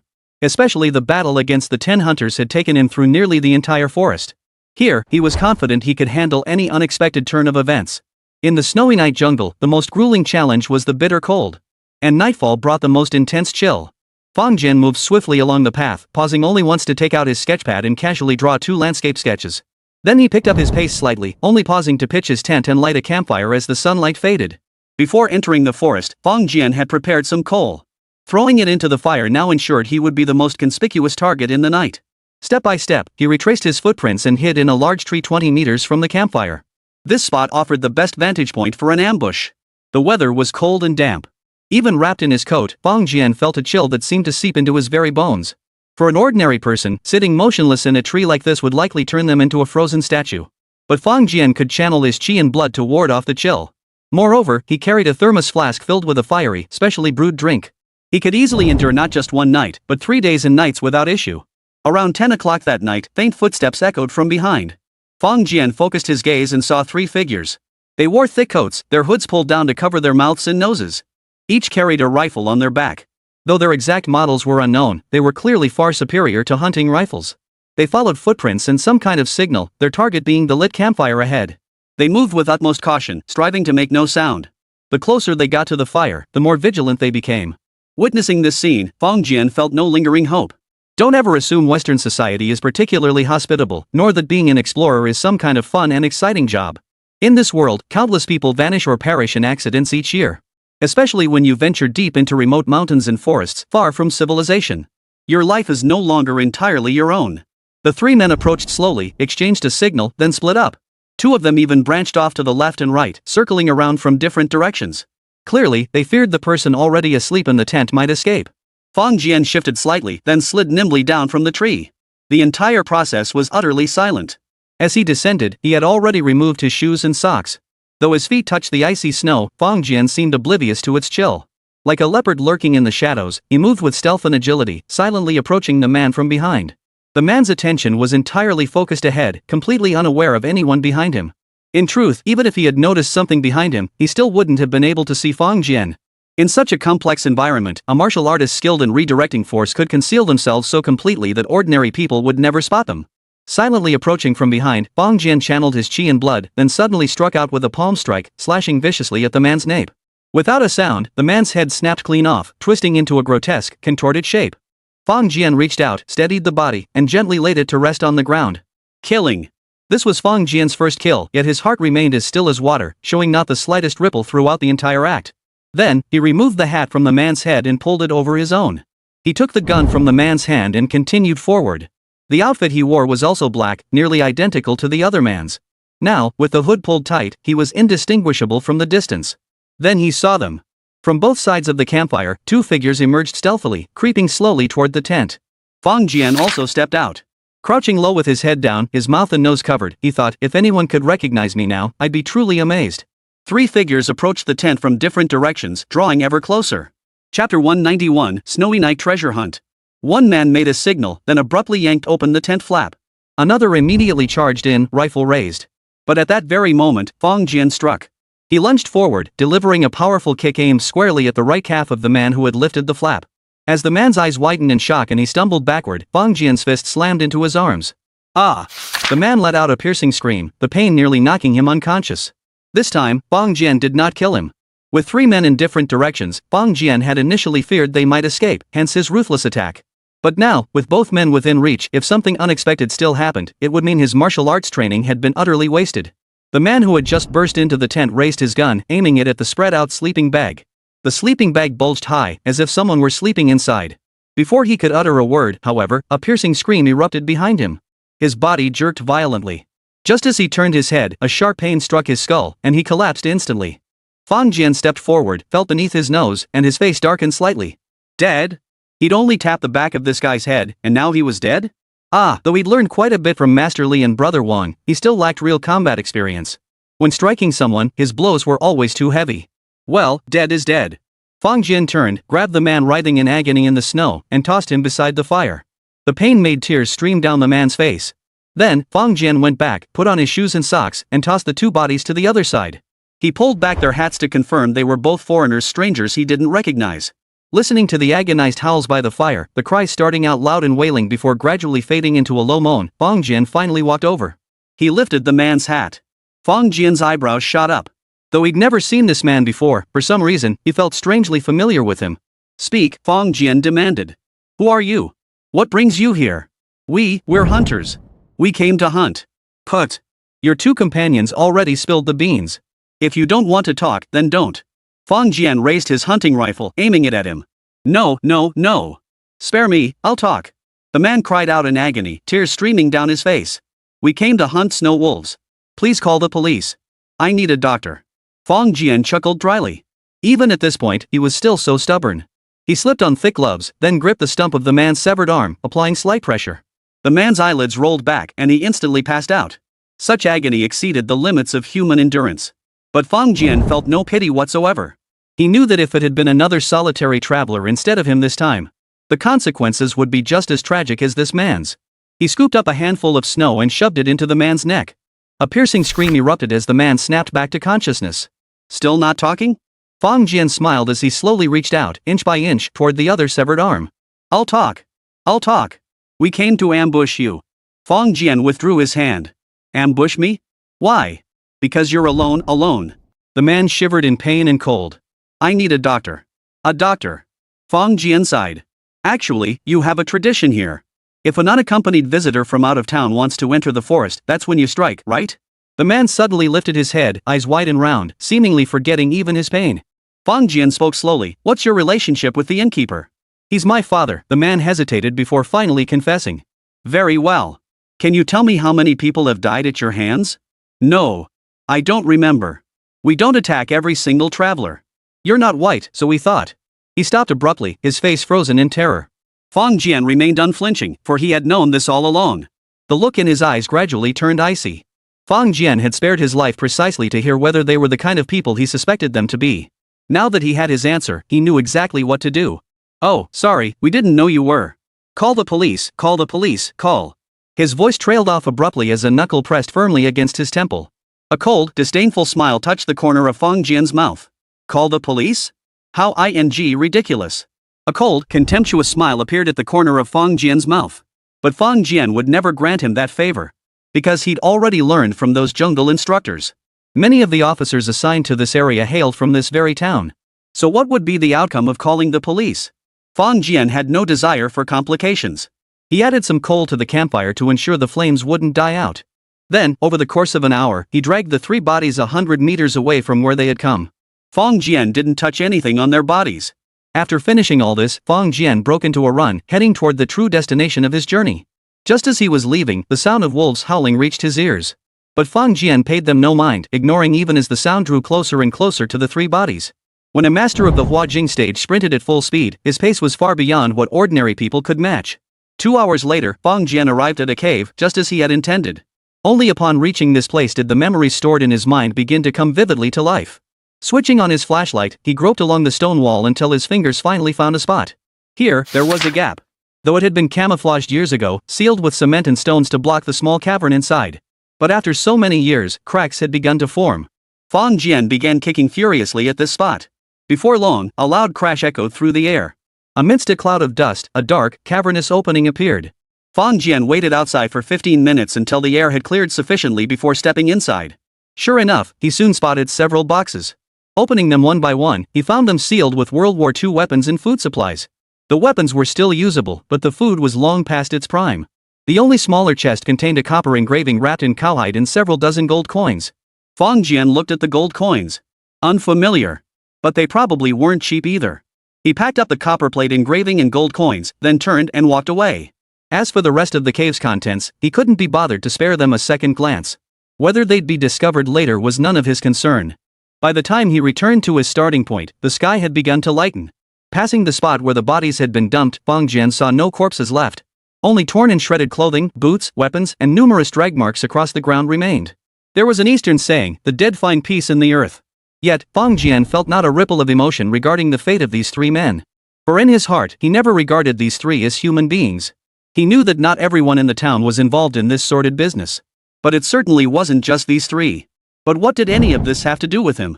He was merely a passerby, not here to uphold justice. If those people hadn't come looking for him, Fong Jian would have pretended nothing had happened. But since they had come, they wouldn't be leaving empty-handed. Returning to the spot, Fong Jian packed away his sleeping bag and folded up the tent, slinging it over his back. As for the tracking device on the tent, he didn't remove it. He left it hanging where it was. He retraced his steps and emerged from the forest. Fong Jian tossed the copperplate engraving into the trunk of his car. Here, dozens of blank sheets of paper were stacked alongside his two simple sketches. Finally, he placed the gold coin into his backpack. He drove back to the inn. When he pushed open the door and saw the owner, the innkeeper's eyes nearly popped out of his head. Chapter 192, Cutting the Grass and Uprooting the Roots. Fong Jian waved at the owner and greeted him warmly. "Hey, boss, I'm back." "Ah, ooh." The owner's expression turned utterly bizarre, as if he'd seen a ghost, leaving him momentarily speechless. Fong Jian seemed completely oblivious to the man's unease. He pulled several sheets of drawing paper from his backpack, handed them over, and said excitedly, "Here, take a look at what I drew in the forest. What do you think?" The boss's facial muscles twitched slightly as he mechanically accepted the drawings. Though he was a rough and tumble guy who knew nothing about art, even he couldn't help but feel a bit surprised when he saw these two drawings. For these drawings depicted the very forest he knew so well. Even though it was just a corner of it, he recognized it instantly. He couldn't say whether the drawings were good or not. But damn, it looked just like the real thing. At that moment, the owner had no further doubts about Fong Jian's identity as an artist. "Boss, thank you for preparing these things for me, but I need to check out and leave," Fong Jian said suddenly. The owner looked up abruptly, his eyes flashing with confusion. "Why are you leaving? You still have a week left, don't you?" "It's too dangerous here," Fong Jian shrugged. "Dangerous?" "Yes, there are wolves here, you know." Fong Jian sighed. "Last night, while I was sleeping, I heard a pack of wolves howling nearby. It was terrifying. Their voices, woof." Fong Jian suddenly let out a wolf-like howl. Thud. The boss's body jerked backward, crashing heavily to the ground. Fong Jian looked concerned. "Hey, boss, you okay?" The boss stared at Fong Jian, still shaken. For some reason, hearing Fong Jian's wolf howl had sent a chill down his spine, making his legs go weak. I'm fine." The boss scrambled to his feet, forcing a smile before asking, "Did you hear any other sounds?" "Other sounds?" Fong Jian furrowed his brow, thinking for a moment before replying. "It sounded like someone else was shouting too, but I suspect I was startled and misheard." "Someone?" The boss's face turned deathly pale. "Hey, boss, relax. It was just a faint sound, like someone was there. But in that kind of environment, it's more likely an illusion." Fong Jian patted the boss on the shoulder. "Besides, in that frozen wasteland, who else would be out there besides me?" The owner's mouth twitched, and he remained silent. Fong Jian smiled. "Boss, settle my bill. I need to take these paintings home to have them framed. If they get damaged, this whole trip will have been for nothing." "Oh, wait." Fong Jian slapped his forehead. "I didn't sleep well last night. I want to catch some sleep in the room. Just charge me for an extra night. I'll leave right after I wake up." Under Fong Jian's urging, the owner finally processed his request. In reality, it was just a partial refund of his deposit. Then, carrying his bag, Fong Jian headed upstairs. However, the moment he stepped inside, the owner bolted out the door like a madman. Soon, the innkeeper, the weapon shop owner, and the general store owner all piled into cars and drove deep into the forest. After hours of searching, they finally reached the chaotic scene. The bodies of the three young men were nowhere to be found, but the ground was littered with torn clothing, bloodstains, and the chaotic scene itself was proof enough that a brutal incident had occurred here. The gun shop owner burst into tears. Wiping his face abruptly, he shouted, "Pierre, what's that Oriental guy's name? Where is he?" The innkeeper's face darkened. "What do you intend to do?" "I'm going to kill him," the weapon shop owner snarled, his face twisted with fury. "If it weren't for him, my son wouldn't have gone into the forest, wouldn't have encountered the wolves, wouldn't have died. I will avenge my son." "Yes, revenge," the grocer's eyes reddened with fury. The innkeeper nodded forcefully. Yes. Revenge. In that moment, grief overwhelmed all three men. They never believed they had done anything wrong. Instead, they blamed all the guilt on that stranger. If that outsider hadn't come, none of this would have happened. As for why the young men from their three families had entered the forest in the first place, that was beyond their consideration. That kid should be sleeping at the inn now. Oh no.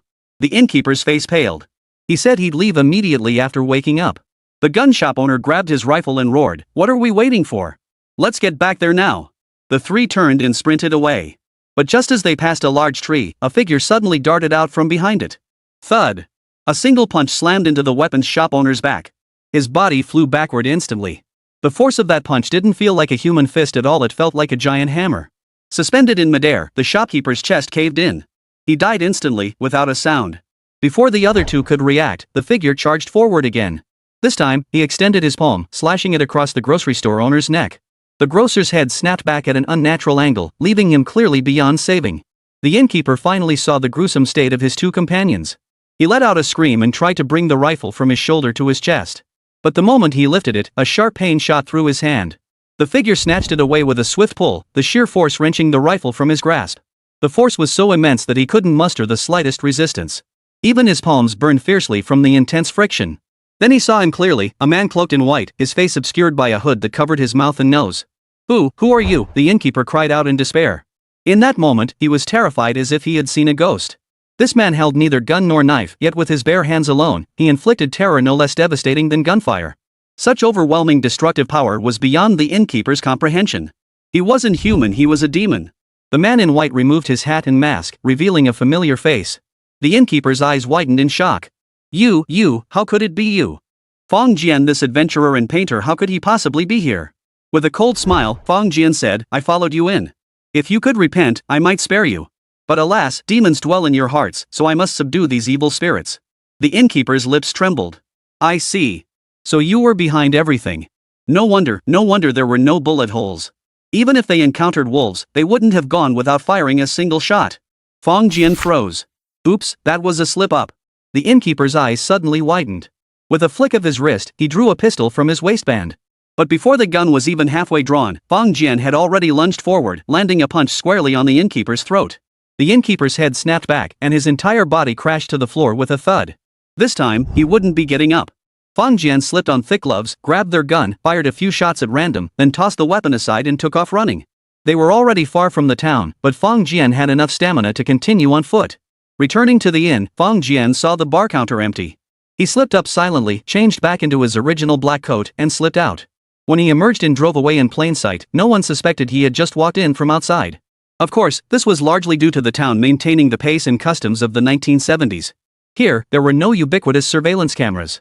It was a kind of paradise cut off from the times, isolated from the outside world. But for a lone traveler, it was a paradise filled with evil. Chapter 193, Visa Expiration. Fong Jian arrived at the next town, where he purchased a full set of clothes and boots with cash. Then he disposed of the worn white coat and everything else. The method was simple: tear them into strips and dispose of them in batches. Of course, he didn't dump them in town. Instead, he drove until he found a forest or river, tossing them in batches until everything was gone over a dozen times. If someone could still find and piece them back together after that, Fong Jian would accept it. In truth, even if they were found, it wouldn't pose much of a problem. As an explorer and painter, many in the small town had seen him head into the mountains. Without any witnesses, Fong Jian believed no one could incriminate him. Sure enough, even after reaching Warsaw, Fong Jian encountered not a shred of trouble. The trip there took 3 days because Fong Jian was searching for the treasure's burial site. But on the return trip, he needed only a single day. Upon arriving in Warsaw, Fong Jian used navigation to locate several gallery districts in the city. Every city has similar areas where many artists gather. Fong Jian made the rounds, chatted with the people inside, and purchased 12 paintings of various types from different locations. Among them were 3 antique-style copperplate prints, for which he received receipts. Of course, the prices weren't steep converted, they amounted to just over 30,000 yuan. After leaving the gallery, he tossed one painting similar in size and scale to Melancholy into the river. He then packed the remaining paintings, his own sketches, and the copperplate engravings together into his suitcase. Truthfully, if anyone had recognized the copperplate print he was carrying as Durer's Melancholia, he would never have made it through security. But when traveling as a painter carrying so many paintings, the chances of being recognized were practically non-existent. Having prepared everything, Fong Jian only learned during his call with Jean Tao and the others that the bunch had gone to Paris. At that moment, Fong Jian felt genuinely guilty. He was supposed to be accompanying Jean Tao and his wife on their honeymoon, yet he had caused them to be stranded in Milan for so long, completely disrupting their plans. Fang Jian suddenly remembered something and flipped open his passport to check. The Schengen visa he had applied for was only valid for 10 days. But it had already expired before they even reached Poland. Although he had applied for an extension, it was only for 1 week. By Fang Jian's calculations, it should have been sufficient. But unexpectedly, this trip to Poland had consumed 3 days just to find a place to stay, plus 1 day for lodging and various errands along the way. This resulted in his visa expiring once again. In Milan, he hadn't had to worry about this at all, because Robert had taken care of everything. But in Warsaw, he was completely unfamiliar with the place. At that moment, he felt a pang of regret. When Robert had asked him earlier, he had suggested applying for a 180-day long-term visa, or to apply for a green card outright. But Fang Jian had rejected both suggestions without hesitation. What's so great about living abroad? Just the food alone was giving Fang Jian a headache. He certainly didn't want to be making frequent trips over there. So, at his insistence, the visa was extended by only 7 days. But at this moment, he found himself in a bit of a bind. Next time he applied for a visa, he'd request a longer duration. As the old saying goes, better safe than sorry. It holds true. So, what happens if a visa expires? Fang Jian looked it up online and found it wasn't really a big deal. Every country has a grace period for such situations, and even if you accidentally exceed it, as long as you have a valid excuse. For instance, weather conditions like consecutive heavy rains, transportation issues like getting lost, and so on. Generally, they won't give you a hard time. However, if you exceed the grace period, you'll need to turn yourself in. The worst case scenario is usually just deportation. Unless you refuse to leave, detention is unlikely. Such matters can be easily resolved by contacting the embassy. But Fang Jian checked and found that the local police department could handle it. He didn't want to trouble his own people over such a minor matter.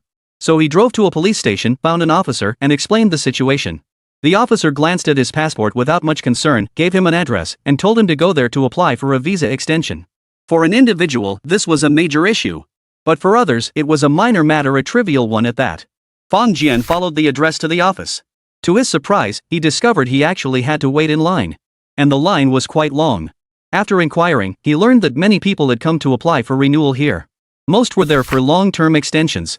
For those like Fang Jian, who needed to renew their visas because their tourist visas had expired, were present, but truly few in number.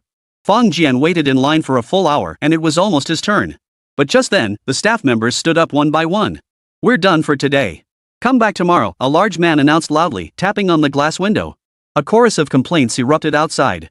Fang Jian frowned slightly and protested, "Sir, my tourist visa has expired. If I don't renew it today, I won't even be able to stay at my hotel." The burly man shot him a cold glance. "That's not my concern. I'm off duty. Come back tomorrow." Faced with his arrogant, dismissive attitude, Fang Jian's expression darkened. "What kind of service attitude is this? I'm going to file a complaint against you." The large man tapped the badge on his chest. "Remember my number. Feel free to complain." With that, he slammed the window shut. Fang Jian froze, glancing behind him. Behind him, though the crowd murmured complaints, they all stood up. Not a single person protested. Instead, they dispersed one after another. Fang Jian felt utterly helpless. He made his way to a nearby 5-star hotel. With a touch of trepidation, he handed over his passport and booked a room.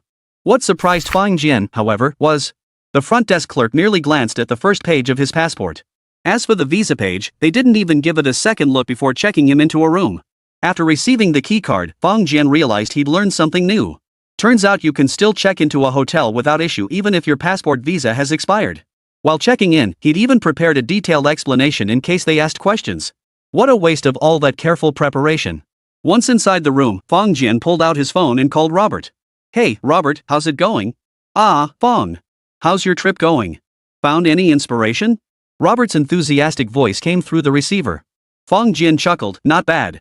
I visited a snow-covered forest, sketched a few pieces, bought some paintings. It was quite enjoyable." Robert paused. "Sketches? Paintings? What on earth was that about?" But he was already somewhat accustomed to Fang Jian's whimsical ideas and actions. Besides, he didn't find such things particularly strange.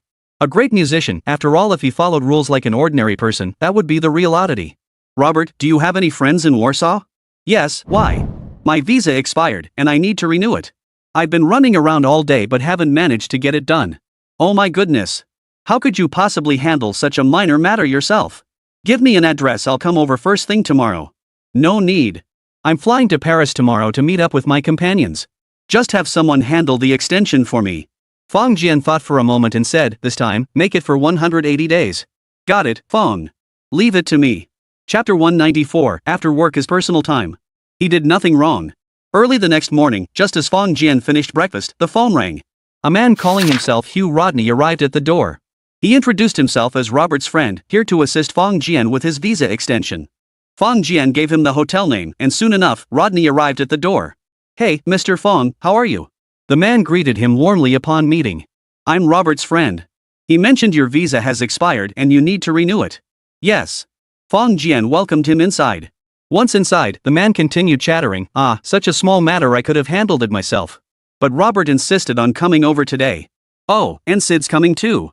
Fong Jian paused, surprised. Robert and Sid are coming too? Yes. They booked their flights last night and should arrive this afternoon. He paused before adding, they called this morning. They're worried about you and asked me to come keep you company, said they're afraid you'll wander off. The look in his eyes as he watched Fong Jian was rather peculiar. How could someone so big actually get lost? I really don't understand what Robert is thinking. Fong Jian chuckled to himself. He knew this was simply concern gone overboard. But come to think of it, since arriving in Italy, he'd already gotten lost twice. Once in Austria, once in Poland, both times after losing touch with Robert and the others for a while. At that moment, Fong Jian thought of that capricious Austrian gem, Mr. Smedley. In the eyes of his agent, Klimas, that pianist who stormed off home for half a month at the slightest provocation must be cut from the same cloth. Rodney glanced at the time and said, hey, they won't be here for another half day. Why don't we go take care of the visa renewal paperwork first? All right. Fong Jian nodded slightly. I went there yesterday, but the queue takes forever. Queue? A faint smile touched Rodney's lips. We don't need to queue. They got into Rodney's car and headed back to the same place as yesterday. This time, however, Rodney led Fong Jian straight into the building's interior. Along the way, many people greeted him, yet no one stopped them. Fong Jian looked at him in surprise. He smiled faintly and said, I'm a lawyer. I have a little influence. A lawyer? This time, Fong Jian was genuinely astonished. A lawyer moving through this place as if he owned it? It seemed his connections were far from insignificant. Soon, Rodney led Fong Jian to an office. He smiled and embraced someone inside before saying, Evan, I have a friend whose visa has expired. He needs to renew it. Could you help him out? Ivan chuckled, such a minor matter, sending one of your clerks over would suffice. Rodney shrugged his shoulders. He has commitments this afternoon that require his presence, so I came personally. All right, Ivan said casually. What's your friend's name? Where's he from? Rodney paused, then asked, Mr. Fong, what's your name? Where are you from? Ivan's gaze suddenly turned slightly strange. You bring someone here to renew their visa and don't even know their name? If this man weren't his good friend and a prominent lawyer, Ivan would have seriously considered kicking him out. Fong Jian took out his passport and handed it directly to him.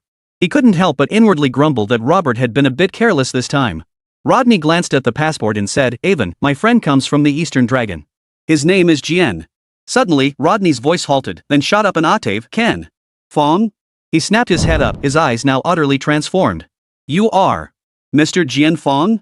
The one who performed at La Scala and the Golden Hall in Venice, the Oriental Pavarotti? His voice was practically a shout. Ivan was startled at first, but upon hearing the last sentence, he abruptly turned his head, staring unblinkingly at Fong Jian's face. Fong Jian smiled calmly. I have performed at La Scala and the Golden Hall in Venice. Oh my god, Mr. Jian Fong. No. Fong Jian said firmly, please just call me Mr. Fong. Rodney froze for a moment before quickly correcting himself. Of course, Mr. Fong. My apologies, I didn't recognize you upon first meeting. He paused, his voice tinged with gritted teeth. No wonder Robert refused to give me your name. He really is not a very good friend. Fong Jian watched his reaction and almost urged him to calm down.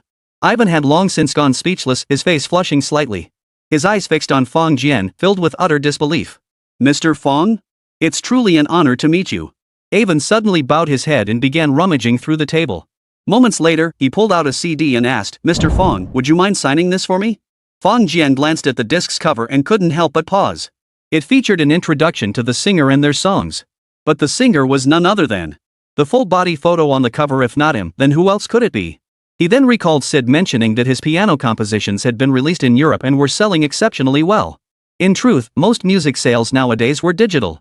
But in Europe, physical CDs are still sold, though compared to digital tracks, the price is quite steep. Unless you were a true fan, it was highly unlikely you'd buy them. Who would have thought he'd spot a genuine fan here? Smiling and nodding, Fong Jian picked up a pen and wrote a message in Chinese on the CD. Mr. Ivan, I've written you a message in Chinese. Wishing you good health and all the best. Thank you, thank you. Ivan clutched the CD to his chest as if it were a treasure, smiling so broadly his eyes disappeared. Rodney shot him an envious glance before saying, "Hey, Evan, could you expedite Mr. Fawn's visa renewal?" "Ah, no problem, absolutely no problem," Ivan declared loudly. "Please wait just a moment, I'll handle it personally." With that, he crouched down, turning his back to them as he opened the office safe and placed the disc inside. The way he handled it with such care made it seem less like a disc and more like a vital document. Soon, Ivan led Fong Jian downstairs. The queue here remained bustling and busy. Fong Jian glanced around and suddenly remarked, "I was here yesterday." "Ah, Mr. Fong," Iwan exclaimed in surprise, "I didn't see you." "I waited in line all day," Fong Jian shrugged casually, but just as my turn was coming up, some guy told me he was closing up and to get lost. Ivan's expression darkened instantly. He whispered, "Mr. Fong, which jerk said that?" Fong Jian glanced at the portly man and said, "That guy right there." Then, as if suddenly remembering something, he added, "Oh, Mr. Ivan, I actually understand. Finishing work is important. After work is personal time. He didn't do anything wrong, so it's fine." Ivan nodded slightly and said, "Mr. Fong, thank you for your understanding." After speaking, he turned his head and shot a dark look in that direction. In front of Fong Jian, he certainly wouldn't reprimand him on the spot. But this man was now firmly etched in his memory. Rodney rushed downstairs clutching his phone, shouting, "Ivan! Councilman Thompson says he's coming over immediately to inspect the work here." Chapter 195, A Show. "Oh, Mr. Thompson?" Ivan's eyes widened. "He's coming here?" "Yes, Mr. Thompson is coming to inspect the work here. He'll happen to meet Mr. Fong." Rodney winked smugly. "So, if Mr. Fong's visa renewal takes a little longer, I think Mr. Thompson would be more than happy to personally handle it for him." Evan's face lit up with delight. Clearly, this Mr. Thompson was someone he looked up to. However, his expression shifted slightly as he glanced at Fong Jian. "Mr. Fong, I know that guy is blind as a bat. He shouldn't have given you a hard time yesterday, but..." Fong Jian smiled. "Mr. Ivan, rest assured. I've already forgotten everything that happened yesterday." Rodney froze. "What happened?" Evan glanced at the overweight man and explained, "Mr. Fong applied for a renewal yesterday, but that fellow refused to process it and instead spoke disrespectfully." Rodney's expression darkened. "This is unacceptable. If word gets out, it will severely damage Warsaw's reputation." Fong Jian sighed inwardly. At this moment, he truly appreciated the perks of being a celebrity. If he were an ordinary person, they would have ignored him completely. The fat man's brazen attitude suggested this wasn't his first encounter with such treatment. Yet he remained as calm as a rock and everyone else seemed accustomed to it. Yet the moment he revealed his identity as a musician, the attitudes of these two men underwent a complete 180-degree shift. Rodney lowered his voice.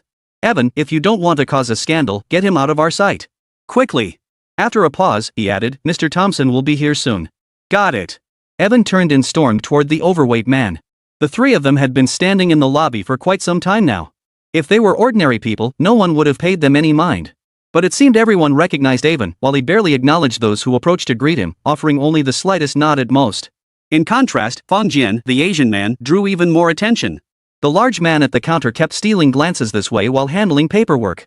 He too recognized Fong Jian almost immediately. It wasn't that Fong Jian had particularly distinctive features, but because the two had just clashed before leaving work yesterday. Though it hadn't escalated to physical violence, it certainly wasn't something easily forgotten. From that moment on, his heart was filled with unease. And he was filled with resentment toward this Asian man. "Damn it, if you know our boss, just say so. If you just mentioned his name or asked him to say a word, would I have had to mess with you? Easterners are all big ES." Still, he clung to a sliver of hope perhaps the man hadn't mentioned him after all. But in the blink of an eye, Ivan stormed over, his face turning an agonizing shade of red. Sure enough, Ivan tapped on the window and barked an order.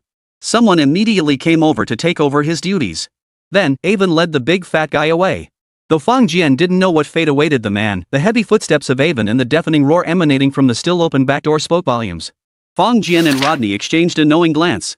This guy was definitely in for a world of trouble. Moments later, Ivan hurried back. Then, everyone in the hall sprang into action. They moved with a purpose, their pace noticeably quicker than usual, and even the smiles on their faces seemed more frequent. Fong Jian knew this must be related to the imminent arrival of that Thompson councilman. Watching the bustling activity around him, Fong Jian whispered to Rodney, "Mr. Rodney, who exactly is this Thompson MP?" "Oh, he's one of the strong contenders for the next Warsaw mayor," Rodney murmured. "His current approval rating is over 30%. Fong Jian nodded slightly, fully aware that this level of support was anything but low. Fong Jian knew full well that the man's visit was nothing but a show. He was willing to let it happen if it meant venting his frustration through Thompson's reputation. And honestly, Fong Jian didn't consider himself a celebrity. Soon, Avon arrived, rushing over. Mr. Fong, Mr. Thompson will be here shortly. He asked me to convey his regards and inquire if a meeting would be convenient. Fong Jian looked up and glanced in a certain direction. Evan quickly added, Mr. Fong, I've adjusted his duties. Unless he resigns, cleaning will be his job for life. Fong Jian immediately smiled. Mr. Avon, I certainly have time and would be delighted to meet with Mr. Thompson. Oh, and by the way, I'm extremely satisfied with your work. Avon's face instantly broke into a broad smile. Fong Jian inwardly sighed. Even abroad, this kind of superficial courtesy was no different. Finally, several vehicles pulled into the compound. What surprised Fong Jian was that following the cars were two interview vehicles. Yes, those were the specialized vehicles used exclusively for interviews. Moreover, judging by the lettering on the vehicles, they clearly belonged to two different news organizations. Not only that, but several people carrying microphones and cameras also stepped out of the subsequent vehicles. Fong Jian felt a twinge of suspicion. Such a high-profile spectacle would be hard to match even domestically. Soon, a tall, slender middle-aged man emerged from the crowd and approached. Fong Jian had assumed all the reporters were following this politician. But, look, there's the Oriental Pavarotti. Then, Fong Jian watched as a group of people carrying cameras and holding recorders rushed toward him.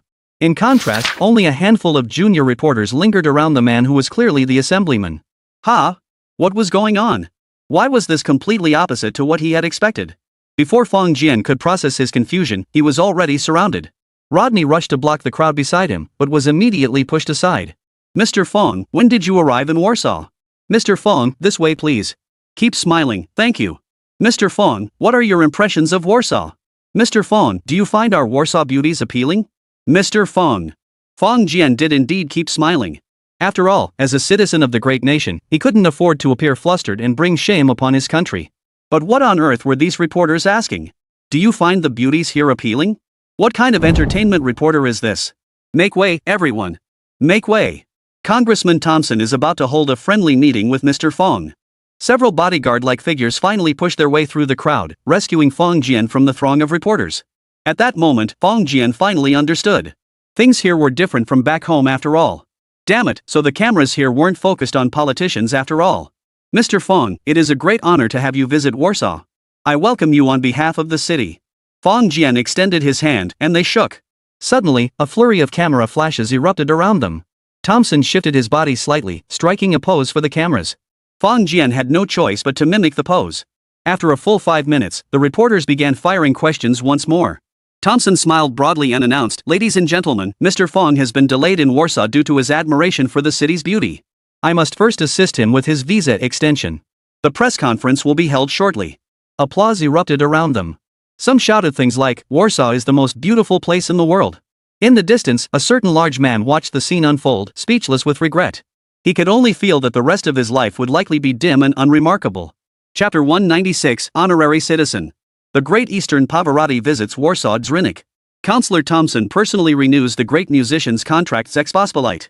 The great musician, the Oriental Pavarotti, was invited to sing a song at Warsaw Castle Square Report. Counselor Thompson cordially bestowed the title of honorary citizen upon the great musician. 5 days later, Fong Jian boarded the flight from Warsaw to Paris laden with honors. Accompanying him were Robert and Sid.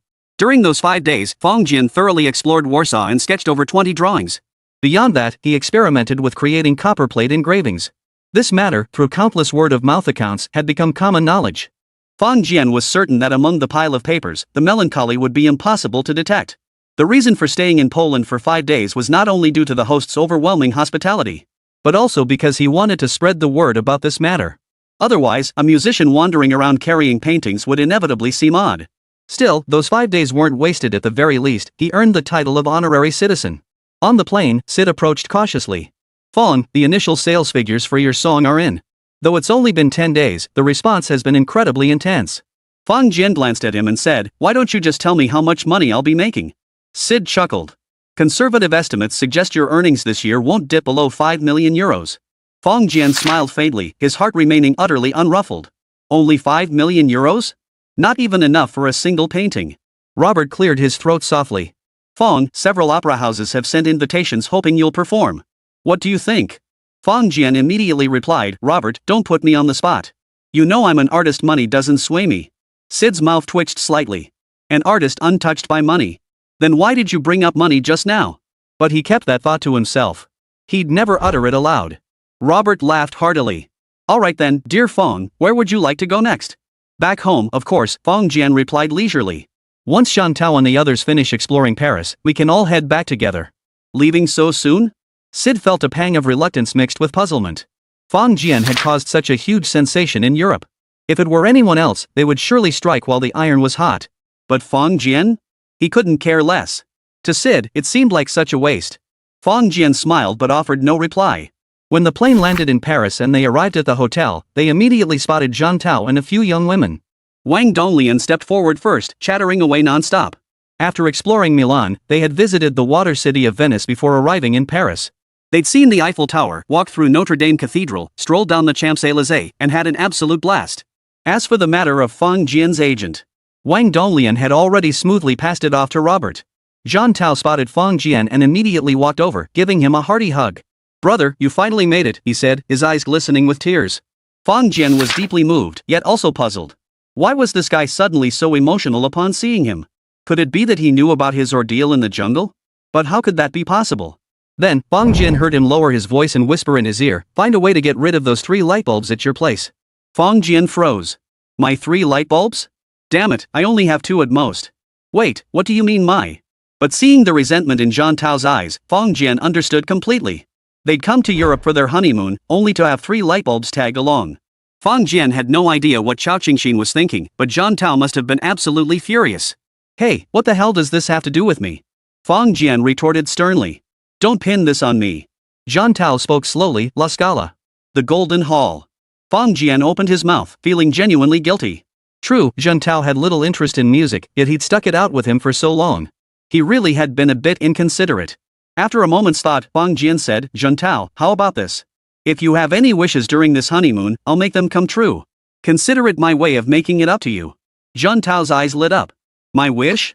You can really make it happen?" Fong Jian cautioned, "I'll try my best, but those 3? I really can't control them." No need, Zhang Tao shook his head. "Then how about this arrange for us to visit Paris Saint-Germain and play a game against the Trident?" Fong Jian was speechless. Even he felt a bit dizzy upon hearing that request. Paris Saint-Germain's Trident? In today's European football scene, pinpointing the strongest team is no easy task. But if you asked which team was riding the biggest wave of momentum, PSG would undoubtedly be among them. Messi's transfer had given PSG a frontline featuring Messi, Mbappe, and Neymar. Though the first one might be a bit older, his fame alone is enough to be described as renowned throughout the world. Want to watch Paris Saint-Germain play? Simple, just buy a ticket. For Fong Jian, playing at Parc des Princes is now within reach. But you want to compete alongside the Trident? Hell no, why didn't you just say you wanted to fly to the moon? He wanted to refuse outright, but seeing Zhang Tao's bright eyes, the words stuck in his throat. Fong Jian knew this good buddy genuinely loved soccer. Not only did he play himself, but he also knew the European top 5 leagues inside out. You could say he'd followed every step of the journey, from the mini World Cup of Serie A to the later era of the 2 giants dominating. Messi was his absolute favorite player. Had he not come to Paris, Zhang Tao might never have entertained such thoughts. But now that he was in Paris, to say he hadn't considered it would be self-deception. Still, he knew his limits. Stars like that were far beyond his reach. Fong Jian reached out and patted his shoulder. "I'll give it a shot, but don't get your hopes up too high." Zhang Tao laughed heartily. "I get it. You and he aren't in the same league. Don't worry, I was just saying." He knew that even though Fong Jian was currently making waves in Europe, but opera and piano were worlds apart from soccer. So, as he said, this request was just talk. Poking Fong Jian playfully, Zhang Tao added, "Oh, and Qingxin mentioned the other day that Christoph Eschenbach from the Paris Orchestra is their idol. If you get the chance, remember to get his autograph." Fong Jian inwardly grumbled, "These girls sure have a lot of idols. But who exactly is this Christoph Eschenbach? He'd look him up later." Once inside the hotel, the girls rallied everyone to head back to the Champs-Élysées. Though they'd already been there for 2 days, they still seemed far from satisfied. Fong Jian glanced at Zhang Tao's gloomy expression and finally understood how he'd been feeling these past days. Suddenly, Robert approached and nodded briefly to the group. Everyone immediately knew he had serious business with Fong Jian. Sure enough, after pulling Fong Jian aside, Robert said, "Fong, I have some good news." "Ah, what is it?" "Word of your arrival in Paris has leaked." Chapter 197, 2 Demands. Fong Jian froze. What kind of good news was this? Robert continued, "Fong, there are many people here who wish to meet you. They're all..." He paused, then added, "They're all members of Parisian high society." Fong Jian chuckled wryly. "Robert, I don't really care about them. He was about to decline, but his gaze shifted and landed on John Tao. His heart stirred instantly. Robert shrugged his shoulders. He knew full well that Fong Jian detested this sort of thing most of all. Back in Warsaw, Poland, whenever possible, Fong had declined such social engagements outside of performances. When refusal wasn't an option, he'd make a brief appearance and then hand things over to Robert to handle. There was no reason for him to change his attitude just because they were in Paris. Fong, I understand. I'll decline for you. Hold on, who's attending? Fong Jian asked. Robert paused, then quickly replied, oh, there are quite a few. I'll compile a list for you. If you'd like to see it. Alright, thanks. Though Robert had no idea what had caused such a drastic shift in Fong Jian's attitude. It was undoubtedly a huge win for him. Soon, a list was handed to Fong Jian. Robert not only thoughtfully provided the list but also explained who these individuals were. Besides a few politicians, most were renowned Parisian artists and business tycoons. After finishing the introductions, Robert said, Fong, the Paris Opera House has invited you to hold a concert there. They are willing to pay you 2 million euros. He paused and added, it's sponsored by a consortium. Fong Jian raised an eyebrow and looked at him. This price was already exceptionally high. In fact, during their peak years, the three tenors had embarked on a world tour. It was said that each of the three tenors and the conductor received $1 million in compensation. Even accounting for currency devaluation, a solo concert fee of 2 million euros remained an astronomical sum. Especially for a newcomer. This clearly demonstrated the other party's genuine sincerity. After finishing his words, Robert looked at Fong Jian with an expectant gaze. Yet, deep down, he was prepared for rejection. He knew that if Fong Jian were willing to participate in the performance, he wouldn't have turned it down so decisively in the first place. Fong Jian took out his phone, silently searched for a moment, then said, Robert, I have two conditions. If they can be met, I'll agree. Robert's eyes lit up. He never imagined things would go so smoothly today. Tell me, and I'll negotiate with them. Fong Jian smiled faintly. I've heard the Paris Orchestra has a conductor named Christoph Eschenbach. Yes, that gentleman is the conductor of the Paris Orchestra and one of the world's most renowned conductors. Robert, true to his insider status, answered without hesitation. I'd like to collaborate with him, Fong Jian said with a smile. I just saw his name on the guest list. That should be fine, right? Haha, absolutely no problem. I'm sure this maestro shares your eagerness to collaborate, Robert laughed heartily. Alright, one more request. John Tao and I would like to play a match against the Trident. I wonder if these dignitaries could arrange it. Ah, Trident? A friendly match? Robert paused for a moment before suddenly asking, Fong, you're not talking about soccer, are you? Fong Jian looked surprised. Robert, you can even guess that? Robert smiled wryly. You forget I'm Italian. For Italians, besides music and opera, there's soccer. These two things are practically ingrained in their very bones. Chinese musicians would never understand this mindset. When did we musicians start associating with those match-fixing scoundrels? How embarrassing. But in Europe, such things seem commonplace, nothing out of the ordinary. Alright, Fong, I can try to make some connections. Robert studied the list carefully. Al-Khalafi, the director of Paris Saint-Germain, is also on this list. If he agrees, then there shouldn't be too many problems. Great, thank you for handling everything. After seeing Robert off, Fong Jian reluctantly accompanied the four girls to the Champs-Élysées, dragged along by Jean Tao's persistent insistence. This time, however, Fong Jian brought his sketchpad along. Wang Donglian circled around him and asked, Brother Fong, what's this for? Fong Jian smiled faintly. I've taken up painting lately. I brought it so I can sketch whenever inspiration strikes. Everyone except Luan Wani exchanged puzzled glances, wondering what he was up to. With the easel strapped to his back, Fong Jian thought to himself. Once I ship the melancholy back to China, this hobby of mine can finally be laid to rest. But for now, I'll keep up the pretense. The Champs-Élysées stretches 1,800 meters from Place de la Concorde in the east to Place Charles Delaware Gaulle in the west, sloping gently from west to east. At its widest point, it spans approximately 120 meters. It is France's most visually striking and culturally rich avenue, hailed as the First Avenue of France. Here, luxury stores from around the world gather, making it a shopping paradise for the wealthy. The families of these girls were quite well off. While they couldn't compare to Wang Donglian, it wasn't unreasonable for them to stroll here and buy some luxury goods. Moreover, the proceeds from the performance Fong Jian had promised to donate hadn't been spent yet. However, upon arriving at the square, Fong Jian glanced around and said, Xiao Luan, let me sketch you. Luan Wani smiled and replied, sure thing. Fong Jian pointed to a corner of the street. Stand there. Give me 5 minutes. 5 minutes? Everyone was taken aback, even Jean Tao. Even he hadn't known Fong Jian could draw. Luan Wani stood by the roadside, still and serene, like a beautiful lotus flower. A breeze swept by, lifting her skirt and skirt, making her appear even more ethereal and otherworldly. Fong Jian glanced at her once, then began sketching with lightning speed. Wang Donglian curiously approached, and her eyes slowly widened in astonishment. Sure enough, after just 5 minutes, Fang Jian set down his brush. On the white paper, a beautiful girl smiled charmingly, as if she could step off the page at any moment. Not only that, but the painting also captured the surrounding street scene and blurred figures of passers-by. Though not as sharp as a photograph, it possessed an ethereal quality and unique charm that made it impossible to look away. Wow, Brother Fong, I had no idea you had this talent hidden away. Wang Donglian exclaimed, her voice brimming with delight and surprise. I want one too. Everyone gathered around to take a look, murmuring in admiration. Fang Jian was generous, giving one to each of the 5 of them. Including Zhang Tao, each received a portrait. Moreover, his framing angles were strikingly different, somehow endowing each person with a distinct aura. Wang Donglian watched Fang Jian, her curiosity growing. She couldn't help but wonder how many more undiscovered talents this guy possessed. That evening, upon returning to the hotel, everyone except Fang Jian felt utterly exhausted. After all, they had been in Europe for over half a month. Traveling was different from staying at home. Fatigue was inevitable. That evening, Robert came by again, his face beaming. Fang, he said, your request has been taken care of. Fang Jian was taken aback. The trident matter too? Of course. You can go and train with them for a day, but you mustn't interfere with their preparations. And they've made one request. What is it?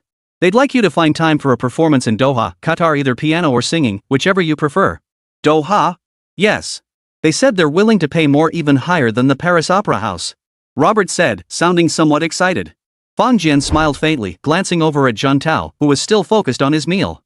This surprise would wait until they reached the stadium to tell him. Chapter 198, 30 Soccer Legends Teach 1. Arranged by Robert, Fang Jian and the others attended a grand banquet. At the banquet, Fang Jian met Christoph and struck up a lively conversation with him. Christoph Eisenbacher. He is one of the foremost conductors and pianists of our time. He serves as music director of both the Orchestre de Paris and the Philadelphia Orchestra. Yet, Chinese audiences are most fascinated by his discovery and cultivation of Lang Lang. It can be said that because of Lang Lang, this musical maestro has an indissoluble bond with China. This is the true reason why the 4 young women hold him in such extraordinary admiration. In this world, there is no love or hatred without reason. Since this musician has extended goodwill toward China, it is only natural that Chinese musicians admire and cherish him. Both sides even performed a piano piece each at the host's residence, receiving thunderous applause. Amidst the joyous atmosphere, they agreed to perform together on stage at the Paris Opera House 5 days later. When this news was announced, it caused a sensation throughout Paris. That night, after retiring for the evening, Fang Jian sent a coded message to his father. Before his father's memorial tablet, he burned a Joss paper note worth a staggering 100 million yuan. Thus, he successfully made contact with his father. Son, how long have you been abroad? How's the situation over there? His father asked. Fang Jian paused, realizing his father was asking about his romantic pursuits. He immediately replied, Dad, don't worry. I've got this in the bag. His father sighed in relief. That's good. But don't slack off. Keep working hard and bring us a grandson soon. Fang Jian sighed, Dad, why do you keep pushing me on this? Dad glared at him. You're the only heir in my branch of the family.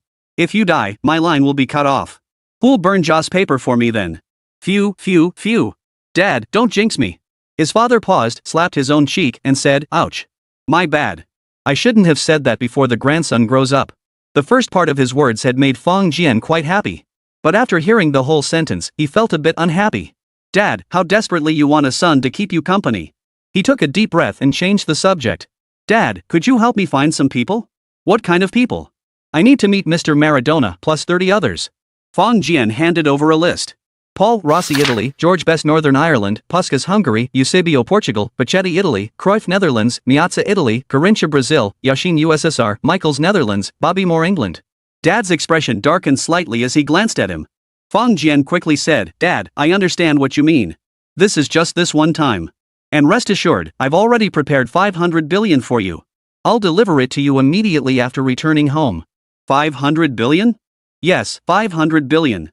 His father hesitated before asking, If you set aside that much for me, won't you be left strapped for cash yourself? Fang Jian replied with utmost sincerity, Rest assured, Dad. I know how to make money. 500 billion? That's nothing to me. Not just 500 billion, even 5 trillion wouldn't make him bat an eyelid. Alright, I'll find someone for you. Hopefully they're still in the underworld. Soon, numerous football stars led by Maradona arrived one after another.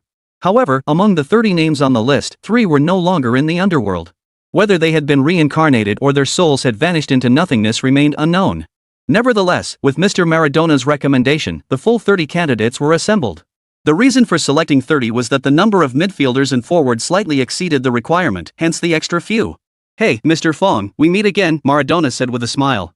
"Have you become a soccer player?" "No," Fong Jian replied with a smile. "But I'm here tonight to learn about that big picture perspective you mentioned." Maradona roared with laughter. "Alright, guys, show him what you've got. Let Mr. Fong see what we're made of." The players Fong Jian had invited this time were mostly star-level footballers, with quite a few who could be called superstars.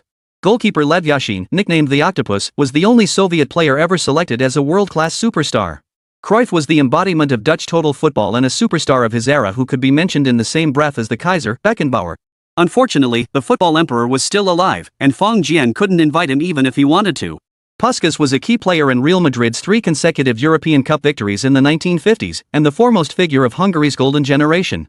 As for Italy's Paolo Rossi, the golden boy who claimed the World Cup's golden boot, he was a truly exceptional striker. In short, among the footballers attending tonight's event, the least prominent are star-level players, with numerous superstars and megastars among them. If they could be resurrected and assembled into a team at their peak. Alright, Fong Jian shook his head, putting aside these idle musings. During this encounter, Maradona first had Fong Jian demonstrate his ball skills before everyone. Having mastered the art of transforming force, Fong Jian's control over his body had reached a new level. Combined with his previous training, the ball seemed glued to his feet, moving with him as he darted and weaved. Even when marked one-on-one, the legendary Italian star Facchetti, once hailed as the world's finest left-back, couldn't stop Fong Jian's breakthroughs. His speed was simply too overwhelming. Even without unleashing his hidden power, his sustained peak visible power and speed remained beyond the reach of ordinary human bodies. Even the physiques of elite athletes couldn't match him in this regard.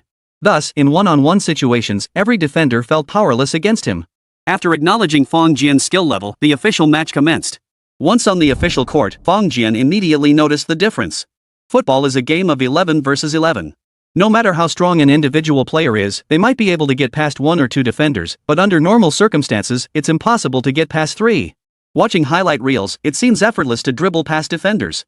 But in reality, highlights are just that, highlights. They're meant to be watched, not believed. Even a legend like Maradona needed immense luck to dribble past 2 defenders. And here, standing before Fong Jian, were genuine powerhouses from every era. Unless Fong Jian abandoned soccer and relied solely on his hidden strength, then defeating all 30 opponents might be possible. Otherwise, under normal football rules, he couldn't achieve anything extraordinary. This was the moment when the football legends began imparting their wisdom. They would tell Fong Jian how to play each position and share their personal insights. Having taken their father's money, they had no choice but to give it their all. This is the unwritten rule of the underworld, no one can defy it. Thus, over the following year, Fong Jian embarked on a busy and dedicated learning journey. He not only mastered passing and developing a strategic overview of the game but also spent time playing every position on the field. Not even goalkeeper was an exception. Thanks to his superhuman reflexes, even the legendary octopus like goalkeeper Yashin admitted that Fong Jian was a natural-born goalkeeper. The only drawback was his slightly short stature. A year later, Fong Jian had lost count of how many matches he'd played alongside them. He wouldn't dare claim to be unbeatable, but finding another soccer player in the world stronger than him, it would be incredibly difficult. Chapter 199, Dude, can you kick it a little softer? Early the next morning, Fong Jian dragged Jean Tao out of bed. The two climbed into Robert's car. Jean Tao looked dazed. Fong Jian, what's with all the secrecy? Fong Jian chuckled. Mr. Robert wants to take us somewhere. A place? Jean Tao paused, then his eyes lit up. Fong Jian, you didn't actually pull it off, did you? Fong Jian pointed out the window. Jean Tao looked up and let out an excited howl. There, right before their eyes, stood the Parc des Princes, the home stadium of Paris Saint-Germain. As they stepped out of the car, a handsome middle-aged man was already waiting there. Nasser Al-Khelaifi, CEO of Paris Saint-Germain. The 17th leader of the club from Qatar had already made a name for himself in the world of football. Today, he personally accompanied them, naturally because Fong Jian's prestige in another field had reached its zenith. Upon meeting, Nasser first led them on a tour of the team facilities, personally recounting the history and glory of Paris Saint-Germain. In truth, though PSG was originally one of Europe's top 5 leagues, it was far from the dominant force it is today, not just on the European stage, but even within Ligue 1 itself. However, since the Qatari takeover, backed by formidable financial resources, the club has ascended to a dominant position akin to Bayern Munich's supremacy in the Bundesliga. The only thing missing now is the Champions League. After the tour, Nasser said, "Gentlemen, here's our plan. You'll have half a day to train with the team, followed by a scrimmage match. Does that sound acceptable?" "Absolutely, we're very satisfied." "Thank you, Chairman Nasser," Fong Jian replied with a broad smile. "We hope to meet with you again when we visit Doha in the future." Nasser beamed, replying, "If you ever hold a concert in Doha, Mr. Fong, I promise to be your first loyal audience member." Qatar is indeed extremely wealthy, but its prestige within the Arab world remains limited. After all, Qatar is very small, roughly the size of Tianjin City in China. Thus, Qatar has been making aggressive moves in recent years to expand its influence. If they could invite this rising Eastern Pavarotti to Doha, it would be an opportunity they would never pass up. Soon, the group arrived at the stadium. The team hadn't yet assembled, and not all players had arrived, but some were already warming up on the field. Several coaches stood on the field. Head coach Mauricio Pochettino held his notebook, his expression dark and displeased. But he wasn't a child. Though he was a world-renowned coach, he was not indispensable to Paris Saint-Germain. Perhaps, for this team, no single person was truly indispensable. The only indispensable element was the team's owner. Without Qatar's Emir Tamim Al Thani, who knows what state PSG would be in today? Therefore, to establish oneself at a club like Paris Saint-Germain, relying solely on football skills or coaching ability is far from sufficient. Mauricio, the boss, says these two need to join the trial session and scrimmage today. But during the scrimmage, make sure each of them scores a goal. Mauricio pursed his lips. Alright, I'll make sure they have a good time. But the scrimmage time is limited to 10 minutes. No problem. Once they score, you can take them off, the staff member replied with a smile. We don't want to affect the team's performance either. Mauricio opened his mouth, about to retort that if they didn't want to, they shouldn't have arranged this in the first place. But upon reflection, this seemed to be the only such opportunity this season. So he kept his mouth shut. If the boss kept making arrangements like this, he'd definitely voice his objections. But for a one-off incident? Unless he wanted to be a complete fool, he wouldn't say a word. Soon, accompanied by Nasser, Fong Jian and Jean Tao approached. Seeing that the team's top brass had personally come to greet them, Mauricio's expression turned serious. Having someone deliver a message and personally accompanying someone were two entirely different matters. Coach Mauricio, hello. I'm Jean Tao. It's a pleasure to meet you, Jean Tao said, approaching with a broad smile. Mauricio returned a faint smile. Thank you. I'm equally delighted to have the opportunity to work with you all. Regardless of his true feelings, he certainly had to appear pleased when meeting the team's leader. Nasser nodded slightly. Mr. Mauricio, these two gentlemen are now in your care. We look forward to seeing their outstanding performances on the field. He gestured toward a nearby camera.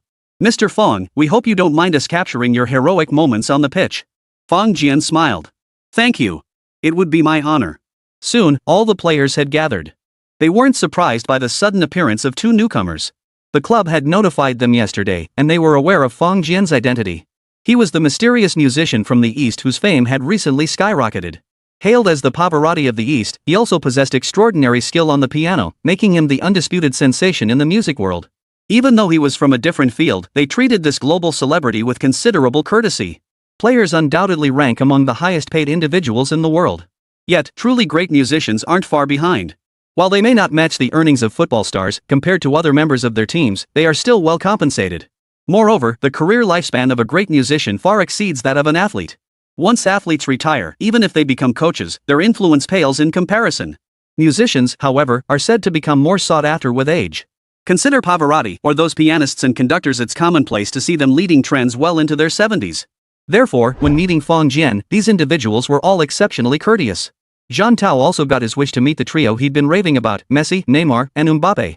The team captain, Brazilian Thiago Silva, presented each of them with a jersey signed by the entire squad and a soccer ball. These items weren't particularly valuable, but in the hearts of fans, they were priceless treasures. Then, the two began training with the team. A team like Paris Saint-Germain inevitably receives numerous trialists. However, those who get to train with the first team are few and far between. The session started with two-player passing drills as a warm-up. To give them a taste of the experience, they were paired with the team's two biggest stars. At Fong Jian's request, Jean Tao was paired with Messi, while Fong Jian himself teamed up with Neymar. Neymar, Brazil's current superstar, was also a consummate professional. He didn't give Fong Jian any attitude despite his lack of expertise. He offered a gentle smile and said, "Hey, buddy, relax. Just play like you normally do. It's all good." As he spoke, he glanced over and saw Jean Tao take a wild shot, sending the ball flying off into the distance, its whereabouts unknown. Messi looked up, shielding his eyes with his hand as the ball sailed away. Turning to Fong Jian, he made a helpless gesture. "Damn it, how the hell am I supposed to catch a pass like that?" Jean Tao looked utterly embarrassed. His passing was usually amateurish at best. But in this situation, he'd accidentally kicked it way too hard. Fortunately, the others were prepared. Another ball was tossed over, and Messi caught it, deftly kicking it back to Jean Tao. Neymar hesitated for a moment before grinning. "Hey, buddy, maybe you could kick it a little softer next time." Chapter 200, is this guy even a professional player? Neymar kicked the ball over. The pass was quite flat, not particularly fast, just an ordinary pass. Any amateur player could handle it. Fang Jian smiled faintly, extended his foot, and gave it a light tap. The ball immediately bounced up, and Fang Jian volleyed it. Though it was a volley, the ball's speed remained surprisingly slow. It flew steadily toward Neymar, seemingly no different from his original pass. Ha! On the field, besides Neymar, Mauricio also witnessed this scene. He found it peculiar and couldn't help but glance a few more times. Then, he witnessed something utterly astonishing. This musician's fundamentals are solid. Even Neymar was somewhat taken aback after receiving the ball this time. This big-name musician had some real skill. So he passed the ball again, this time with a bit of spin. Such a pass carried a testing quality to it. Even professional players, caught off guard, might not be able to handle it cleanly. Yet Fang Jian still stretched out his foot and hooked it. The ball immediately bounced obediently toward him, and he struck it cleanly. The ball spun sharply toward Nurma. Nurma's eyes lit up. This ball was identical to the one he had kicked. This great musician was truly fascinating. Whatever kind of pass he made, would he return the same kind of ball? It felt like ages since he'd encountered something this entertaining. Nurma pulled back slightly, then suddenly delivered a pass with the outside of his foot. This type of pass was highly deceptive, yet equally challenging to execute.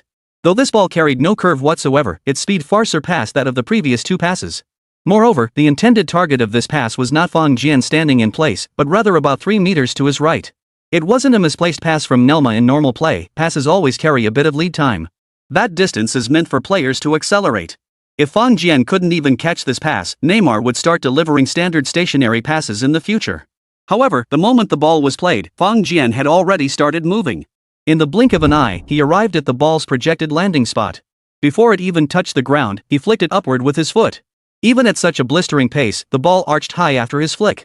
Fang Jian then struck it on the volley. An outside of the foot pass with his left. This pass, delivered with the outside of his left foot, matched Neymar's in both speed and trajectory. Pass. Fang Jian had practiced this move countless times in his dreams. On the pitch, he always aimed for the most difficult, most challenging passes. There was no other way.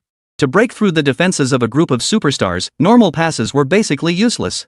That's why Fang Jian had honed his passing and receiving fundamentals to perfection long ago. This little trick posed no difficulty whatsoever for him. In the distance, Mauricio turned in surprise and asked, "Chairman Nasser, is this musician a professional player for the Oriental Dragons?" Once they stepped onto the field, a single touch of the ball revealed much. After just a few exchanges between Fang Jian and Neymar, even a fool could see something. Nasser was also left speechless. Though he hadn't been a soccer player himself, he had been a tennis player. Since becoming the club's leader, he immersed himself daily in the world of football. Thus, he naturally possessed discerning eyes. While Fang Jian's moves weren't breathtaking, for an amateur player, they were truly remarkable.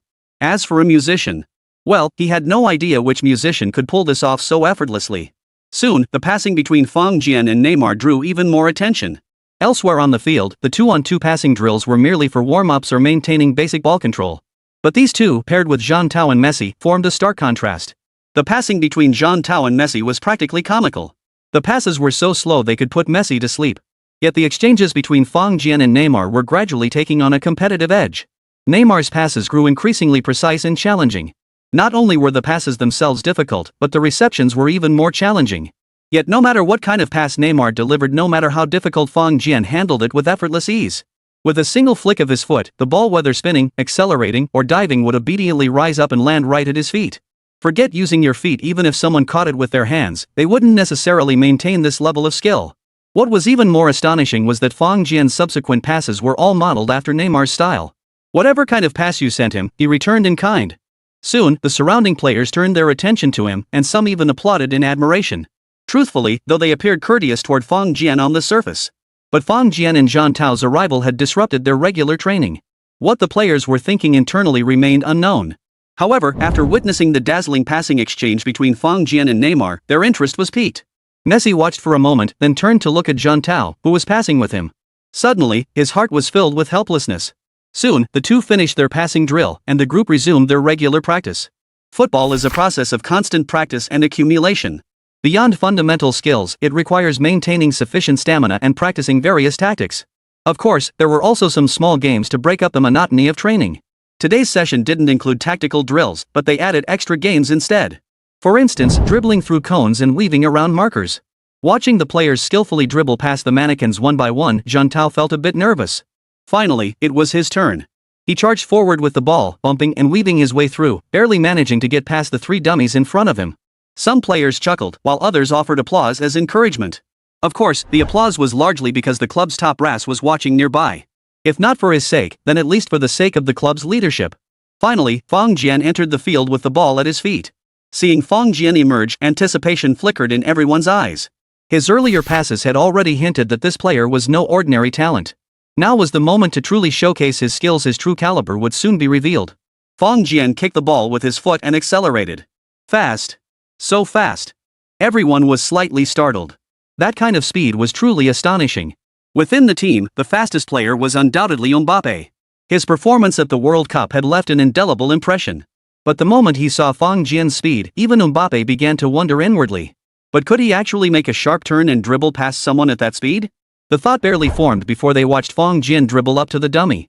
A flick of his ankle sent the ball to one side. Another flick took it to the other. With a third flick, Fang Jian had already rounded the dummy. Wow, that's some smooth footwork. That dribble was impressive. In the blink of an eye, Fang Jian had dribbled past three defenders in succession. Applause erupted around them. This was nothing like the polite clapping they'd heard earlier. However, it must be noted that Fang Jian was facing stationary dummies this time. If he were facing real opponents, the outcome would be far from certain. Mauricio and Nasser exchanged glances, both seeing astonishment in each other's eyes. This great musician actually had some real skills. Half an hour later, the group battle Jean Tao had been most anticipating finally commenced. Chapter 201, Team Matches. I don't want to lose either. The group competition naturally involved dividing the players into two teams for the match. One team wore yellow vests as the starters, while the other team played without vests. Fang Jian voluntarily requested to join the reserves because Jean Tao would be partnering with Messi and other starters. Actually, Mauricio had originally placed Fang Jian on the yellow vest team, but Fang Jian had actively requested the switch. As long as it made Fang Jian happy, Mauricio didn't mind. After the teams were divided, the assistant coach whispered a few words to each member of the reserve squad. Fang Jian, fluent in French, heard everything clearly. They were instructed to ease up around the 5-minute mark, allowing the Asian player to score a goal, after which the head coach would substitute him out. The players grinned and agreed. Of course, this also had to do with the club's top brass keeping a close eye on things nearby. Otherwise, some of the more unruly players might have refused to comply. A 5-minute scrimmage where one goal meant being substituted that was already a significant concession. The assistant referee blew the whistle and the match began. Fang Jian played forward on the reserve team, but everyone knew the top priority now was to get that clearly inept outsider to score quickly and leave. So, as soon as the match started, the yellow-vested main team began feeding the ball to Jean Tao repeatedly. In the third minute, Neymar delivered a pinpoint pass. It wasn't particularly clever. The defender merely feigned an attempt to block, offering no real resistance. The ball smoothly found its way to Jean Tao's feet in the penalty area. At that moment, the nearest defender was over 3 meters away. The goalkeeper made a waving gesture but remained crouched in place, not moving an inch.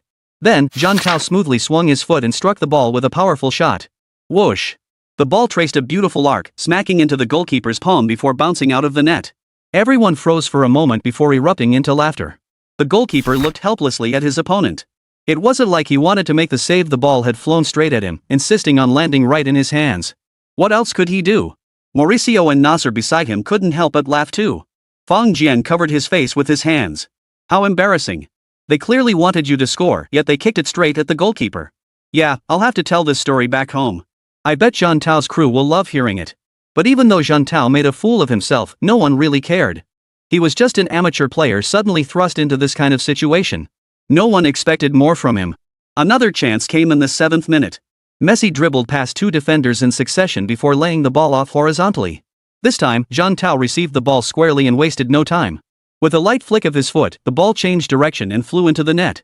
The yellow team players politely approached him, clapping hands in celebration. If he hadn't scored this time, they wouldn't have known what else to do to get this guy to put the ball in the net. Mauricio, seeing Jean Tao score, immediately signaled for a substitution. Mbappe entered the field, bringing the starting trio's formidable attacking trio together on the pitch. As for Fang Jian, no one had signaled for him to come off the pitch yet. However, they had discussed this before the match began. Fang Jian's playing time in the scrimmage was around 20 minutes. This was already the greatest favor the head coach could grant him. The moment Mbappe stepped onto the pitch, it signaled the team was getting serious. The formidable front three of the starting lineup proved their worth, and with the midfielders' seamless coordination, the ball surged forward like mercury spilling across the field. After a few passes, Mbappe suddenly accelerated, finding an opening and bursting through. His speed was fully unleashed in that moment. Midfield anchor Verratti delivered a pinpoint through ball. It was truly a pinpoint pass even though the substitute defender had already started to stretch his leg, he was just a split second too late. Then, Mbappe received the ball, burst past the defender like a Black Panther, and fired a shot that found the back of the net. The starting lineup now led 2-0. Fang Jian's brow furrowed slightly, though he knew this match didn't count. And when it was 1-0, Zhang Tao had scored a fluke goal. But whenever he played, Fang Jian simply didn't want to lose. The reserves launched another attack, and finally, the ball found its way to Fang Jian's feet. The yellow-clad main team's left back, Mitchell Baker, came up to intercept. Though he ran up with some seriousness, he still wasn't fully focused. True, Fang Jian had displayed exceptionally skilled passing in feints earlier. But could training and an actual match be the same thing? Can dummies and real players be compared? Mitchell had already played 2 seasons in League One and made appearances in the Champions League, facing countless formidable opponents. Naturally, he couldn't possibly treat a musician like a piece of cake. Then, Fang Jian glanced at his opponent, suddenly pivoted halfway, dribbled the ball a few times at his feet, and charged forward. He got past him. He broke through with astonishing ease and charged forward. Mitchell's heart skipped a beat as he spun around, but Fang Jian's speed was blinding. In the blink of an eye, he was already far ahead. Everyone was stunned. In truth, this wasn't Fang Jian's first touch of the ball in this match. Earlier, he'd held back to let Zhang Tao get his fill first. But now that Zhang Tao had been substituted off, he certainly didn't want to be humiliated by the opposition. He was going to give it everything he had. After beating one defender, centre-back Marquinhos immediately closed in. This Brazilian was Paris Saint-Germain's captain, having fought countless battles throughout his career. His experience far surpassed Mitchell's. Seeing Fang Jian dribbling toward him at such speed, he didn't rush to tackle but instead held his position. Most forwards would naturally slow down in such a situation. But Fang Jian seemed oblivious, simply twisting his ankle to flick the ball to one side before seamlessly continuing his drive forward. His intent was clear, to overpower his defender with sheer speed. Yet Marquinhos had already positioned himself perfectly. Unhurriedly, he leaned his body into the path. He'd seen this play out countless times before. A slight touch would be enough to throw the attacker off balance, guaranteeing a fall. Moreover, this wouldn't even be considered a foul. But using such tactics against an amateur, Marquinhos felt a twinge of embarrassment. Yet, in the very next instant, his expression abruptly changed. Because he realized he couldn't budge him.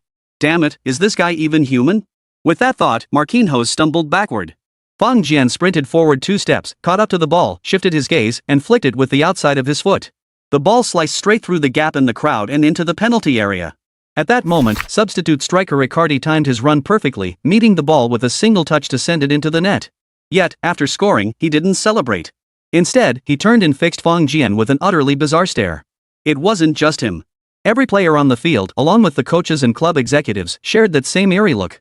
Marquinhos scrambled to his feet, rubbing his shoulder, which throbbed with a dull ache. At that moment, he seriously questioned whether he had collided with a human being or a steel plate. This guy's physique was incredibly imposing. And with such a massive frame, he also possessed such agile footwork and such excellent technique. Marquinhos swore he'd never encountered anyone this bizarre in his entire life. What was even more bizarre was that, despite this, he had never heard of this man achieving anything noteworthy in football before. Mauricio turned his head and asked again, "Chief Nasser, is he really not a professional player?" Nasser hesitated, murmuring, "Probably not." Chapter 202, Can we keep him? Score, 2-1. The whistle blew, and play resumed. After several exchanges of attack and defense, Marquinhos suddenly launched a long pass from the backfield, finding Mbappe on the left wing. Mbappe took the ball and immediately accelerated, charging forward at unmatched speed. A gaping space opened up ahead on the left, allowing him to unleash his full speed. Yet, just then, Mbappe suddenly heard a chorus of gasps. Then he saw a figure closing in from behind. Who was it? Did our team have someone that fast? Before he could react, the figure had already slid in with a clean tackle, cleanly intercepting the ball. Not only did he intercept it, but he also instinctively pinned the ball under his thigh. Immediately, he pushed off with both hands and leaped into the air. In that split second, he executed a sweeping pass with his foot, sending the ball soaring across the field. The ball traced a beautiful arc through the air, landing perfectly in the unguarded zone on the opposite side. The substitute team's right winger was positioned there, happily receiving the ball and charging forward. Great play. Not only was the interception itself brilliant, but this transfer was nothing short of a stroke of genius, drawing cheers from everyone. That command of the game, that vision, he was a natural-born midfield maestro. Wait, the tackle was clean and decisive. Not only did it successfully intercept the ball, but he also retained possession. That's top-tier defender play right there. The substitute side had an excellent opportunity, but not every good chance on the pitch translates into a goal. So, in the end, the chance was squandered. Then it was the yellow team's turn to attack. This time, the ball fell to Neymar's feet. just as he was about to pass. He saw a figure darting toward him. Fang Jian had actually retreated all the way back here. A forward retreating to defend in his own half? Nirma's expression changed instantly. Instead of passing, he began searching for an opening to break through. But within moments, he realized Fang Jian's stance was rock solid. No matter how he shifted his weight, feinted, or swayed his body, Fang Jian remained unmoved. No one else closed in from either side. They seemed to want to see for themselves whether Fang Jian's earlier tackle was a fluke or a true display of skill. Then they witnessed it. Neymar and Fang Jian locked bodies, and he couldn't dribble past. Finally, their bodies collided. Next, Neymar went down. It wasn't a foul by Fang Jian, rather, after their bodies collided, Neymar simply couldn't withstand the contact. The ball at his feet was naturally stolen by Fang Jian. This time, Fang Jian didn't pass the ball. Instead, he flicked it forward with the tip of his boot, sending it rolling ahead as he charged forward at lightning speed. At that moment, no one dared to underestimate Fang Jian anymore. Two key players charged forward simultaneously, one to tackle, the other to provide cover. This was the standard tactic ordinary teams employed against players of Messi's caliber.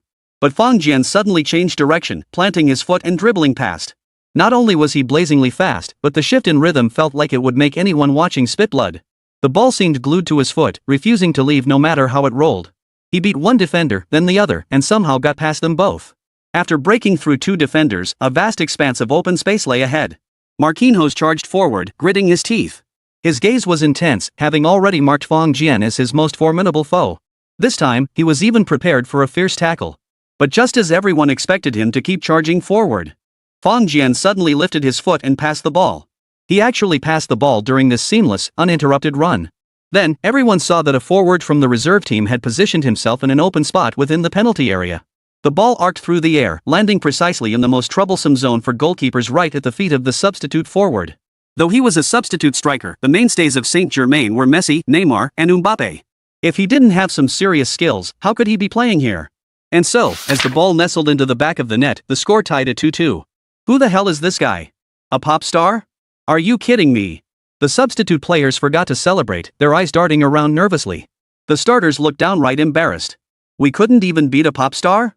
From then on, both teams began to play at their true level.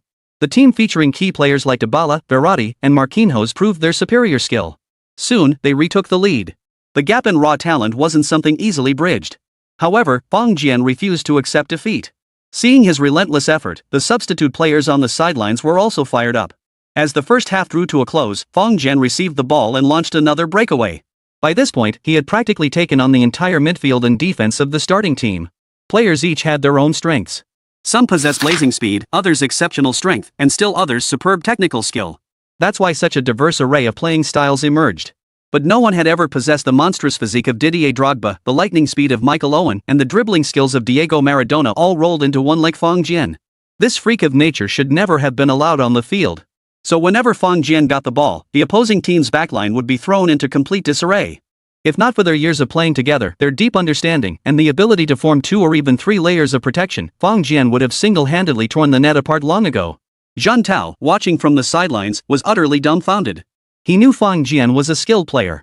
But he'd always assumed Fang Jian could only show off his skills against amateur players like themselves. Once he faced real professional players, he'd be finished for sure. But witnessing this scene on the field, he realized that in Fang Jian's eyes, these renowned professional players weren't much different from them amateurs. Yeah, Zhang Tao had definitely overestimated himself. If this were an amateur team, Fang Jian would have scored several goals by now. This time, Fang Jian suddenly accelerated again, stringing together several feints along the way that all looked like he was about to pass. But each time, it was a feint followed by a real drive. He dribbled past 4 players in succession and charged into the penalty area. Facing the charging goalkeeper, Fang Jian calmly slotted the ball home. The ball flew under the keeper's arm and nestled into the back of the net. This goal was simply stunning. Had it been scored in an official match, it would undoubtedly have been the goal of the round, or at least among the top contenders. Even Fang Jian couldn't help but leap into the air, pumping his fist in celebration. The first half ended, and Fang Jian had expected to be substituted. But no one mentioned it at all. So he played the entire match. The final score was 6-6. Both teams' defenses were torn to shreds. Yet everyone knew exactly who the MVP of this match truly was. When the final whistle blew, everyone was gasping for breath. They felt this scrimmage had been more exhausting than playing an entire official match. But then they looked at Fang Jian. The guy wore a broad smile, his movements as agile as ever. His running speed showed scarcely any sign of slowing compared to the start. His stamina was beyond just abundant. He was practically a human monster. Mauricio's eyes lit up. Boss, can we keep him? Nasser stared in disbelief. That request was just too much to ask. Chapter 203, back at the in-laws' place, old familiarity. Fong Jian and the others didn't linger in Paris for long. After the performance at the Paris Opera House concluded, they boarded a flight back to China the very next day. With only a little over a month left before the Shanghai Conservatory performance, Xiao Qingxin and the others could no longer bear to stay and had no choice but to return. Although Fong Jian had garnered immense acclaim and fame in Europe, but back home, he was nowhere near as sought after. To be honest, opera and piano weren't particularly popular in China. It's safe to say that today's Chinese audiences know far more about the latest heartthrobs and idols than they do about the big names from the major music conservatories. They could rattle off countless names of these young idols. Yet ask them about China's major orchestras, and they're largely clueless. Thus, Fong Jian and his colleagues returned quietly, without stirring up any media attention. Back at his home, Fong Jian looked around at the dusty room. Sighing, he began to clean. After being away from home for nearly a month, some dust was inevitable. Moreover, with so many hidden items in this house, Fong Jian couldn't possibly hire outsiders to clean. Although he was now using cash as much as possible, the amount of renminbi he'd spent so far didn't even reach 5 million. The thought of the remaining 95 million in cash was enough to give anyone a headache. As for his bank cards, they held 8-figure deposits. And then there was that box of stones hidden under the bed, and this time when Fong Jian crossed the border, he didn't bring Walmart's bearer shares. That stuff was already worth 10 million 10 years ago. By now, its market value had multiplied tenfold, reaching 100 million US dollars. Admittedly, compared to Walmart's market capitalization of over 380 billion US dollars, it wasn't even 1,000th of that. But for an individual, it was already a colossal sum. Of course, Fong Jian had no immediate need for it, so he left it in a Milan safe. However, he did bring back the gold coins and copper engravings. When clearing customs, the officials didn't notice anything special about the copperplate engravings. He had brought 3 copper engravings along with over 50 sketches and oil paintings. Except for his own works, all the other paintings came with invoices. Customs officers are ordinary people, not cultural relics experts, so naturally they couldn't distinguish them. Only those dozens of gold coins were a bit conspicuous.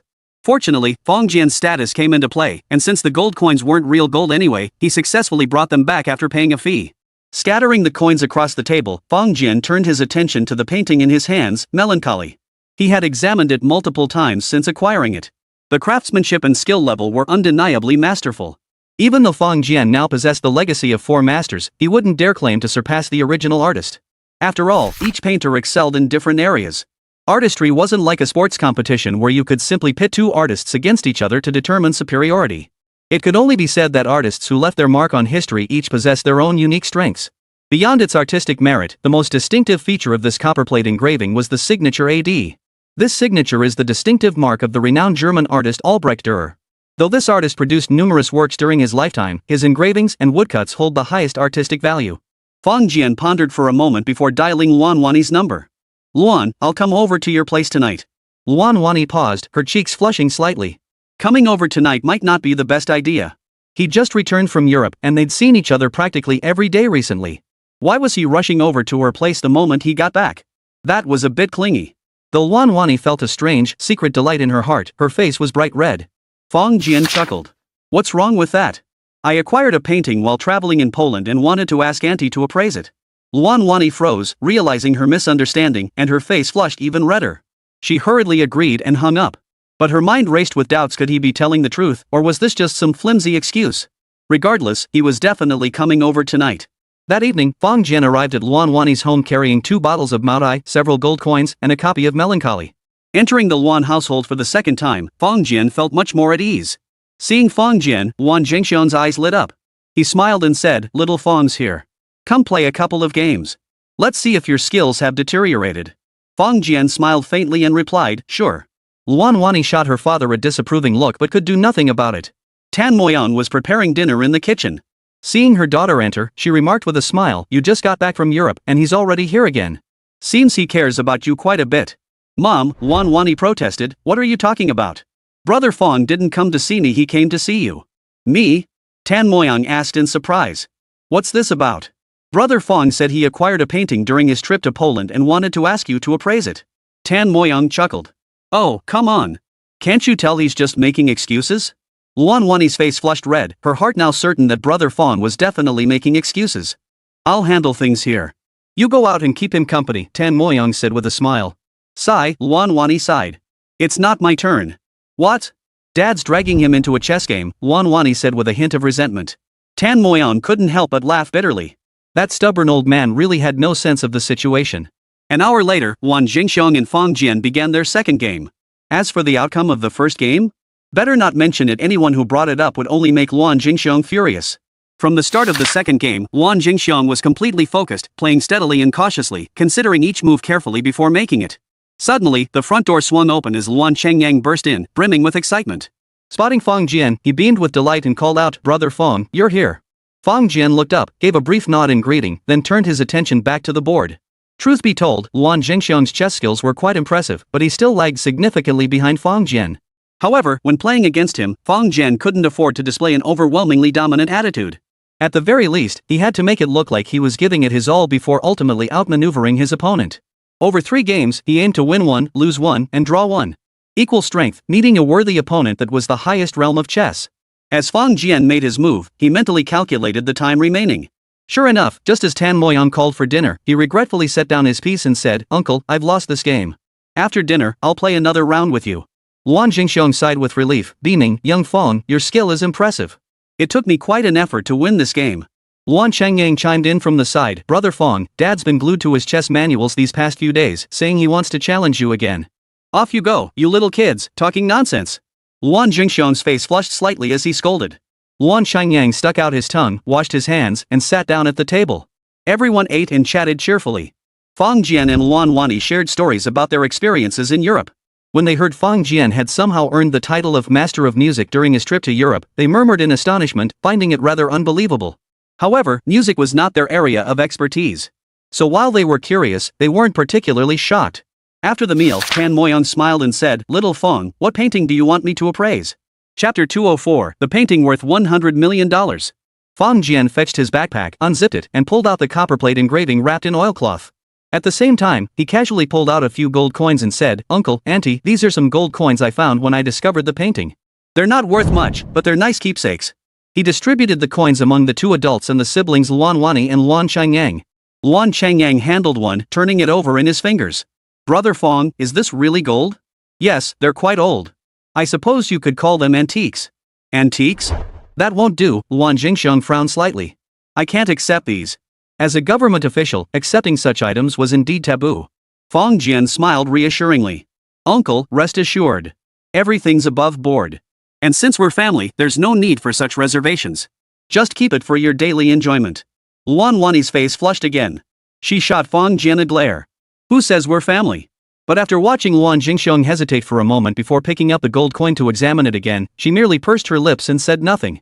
Tan Moyan paid no attention to the gold coin. Instead, she picked up the oilcloth bundle and pulled out the painting inside. Ha! Her eye for art was actually quite discerning. Though she wasn't quite a top-tier contemporary artist, years of teaching at the university had honed her discerning eye.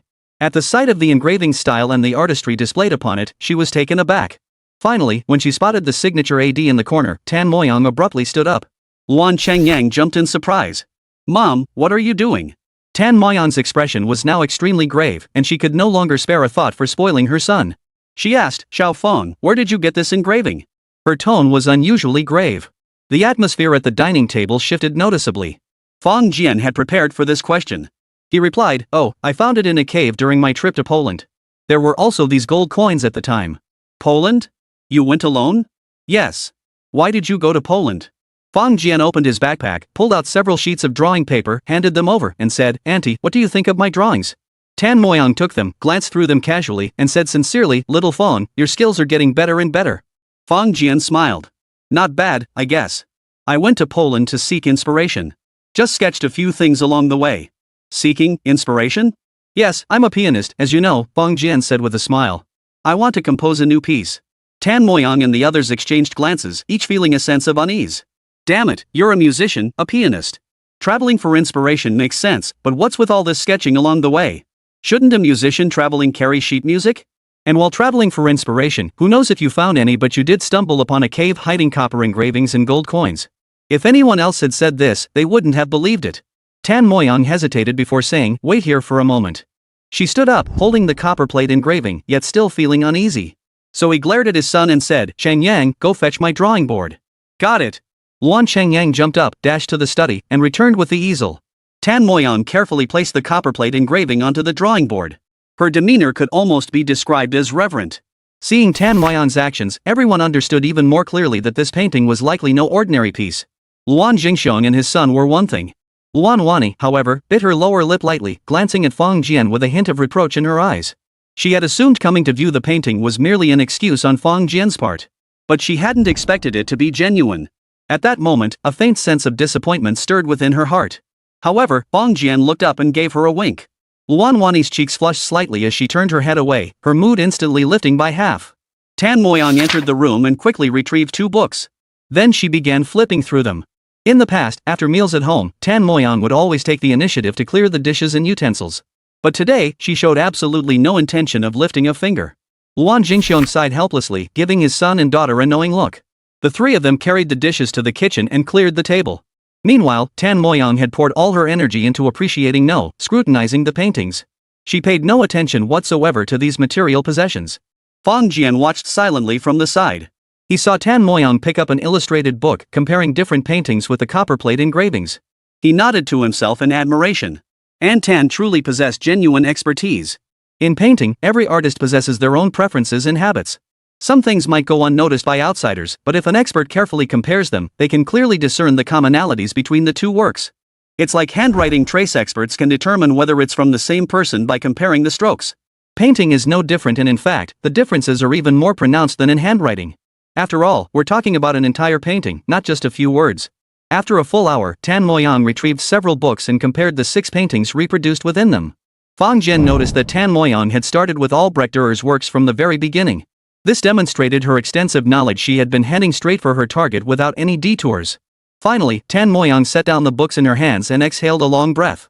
When she looked up at Fang Jian again, a peculiar glint had entered her eyes. Yet the excitement and delight on her face were impossible to conceal. "Mom, what is this painting?" Luan Wani asked impatiently when she saw her mother finally pause. Tan Moyang nodded slightly. "It's still uncertain, but I suspect this could very well be a posthumous work by Albrecht Dürer, the great 19th century German painter." Luan Qingyan's eyes widened. "Mom, is this person famous?" "Extremely famous. He was a super famous painter, a figure of the European Renaissance. His watercolor landscapes were remarkable, but his most influential works were his prints." "Is this the print?" Luan Chengyang reached out to touch it. But Tan Moyang swiftly slapped his hand away. "Don't touch it." Luan Chengyang yanked his hand back, hissing in pain. He shot his mother a resentful look. "Am I even your son? You hit me that hard over a lousy painting." Tan Moyang said solemnly, "Chengyang, if this painting is truly by Mr. Dürer, then it is priceless. It must not be touched carelessly." Luan Chengyang grumbled, "Mom, what priceless treasure? Why don't you just tell me how much it's worth?" Tan Moyang glared at him. "Art is priceless. How can you be so vulgar?" Luan Chengyang pouted, his face brimming with defiance. Tan Moyang sighed helplessly, glancing at the remaining people. Fang Jian wore a broad smile, seemingly unconcerned about everything. However, father and daughter Luan Jingxiong and Luan Wani wore expressions of pure curiosity. She thought for a moment before saying, "All right, I can't put a price on it either. But a single unframed sketch by Mr. Dürer is worth $50 million. And this even rarer copperplate engraving? If it truly is the one lost in Poland during World War II, it could easily fetch $100 million at auction." Whoa! All 3 of them gasped in unison. 100 million? In US dollars? Luan Chengyang glanced at his own hand and thought to himself. Well played. If I really broke it, selling myself wouldn't cover the cost. Chapter 205, Steady as an Old Dog. Fang Jian chuckled softly. "Auntie, this painting only bears a resemblance. It hasn't been definitively authenticated yet, so it's hard to say for sure. You really shouldn't scare Uncle and the others like that." Tan Moyang shook her head slightly. "I wasn't scaring them." She paused, then added, "Based on my experience, this painting is most likely genuine." Luan Chengyang stared at Fang Jian and suddenly exclaimed, "Brother-in-law, you're a billionaire now." "A dollar billionaire."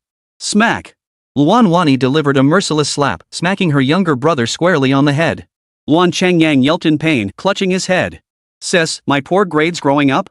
You beat them right out of me." Luan Wani's face flushed slightly as she scolded, "You can't expect a dog to spit out ivory."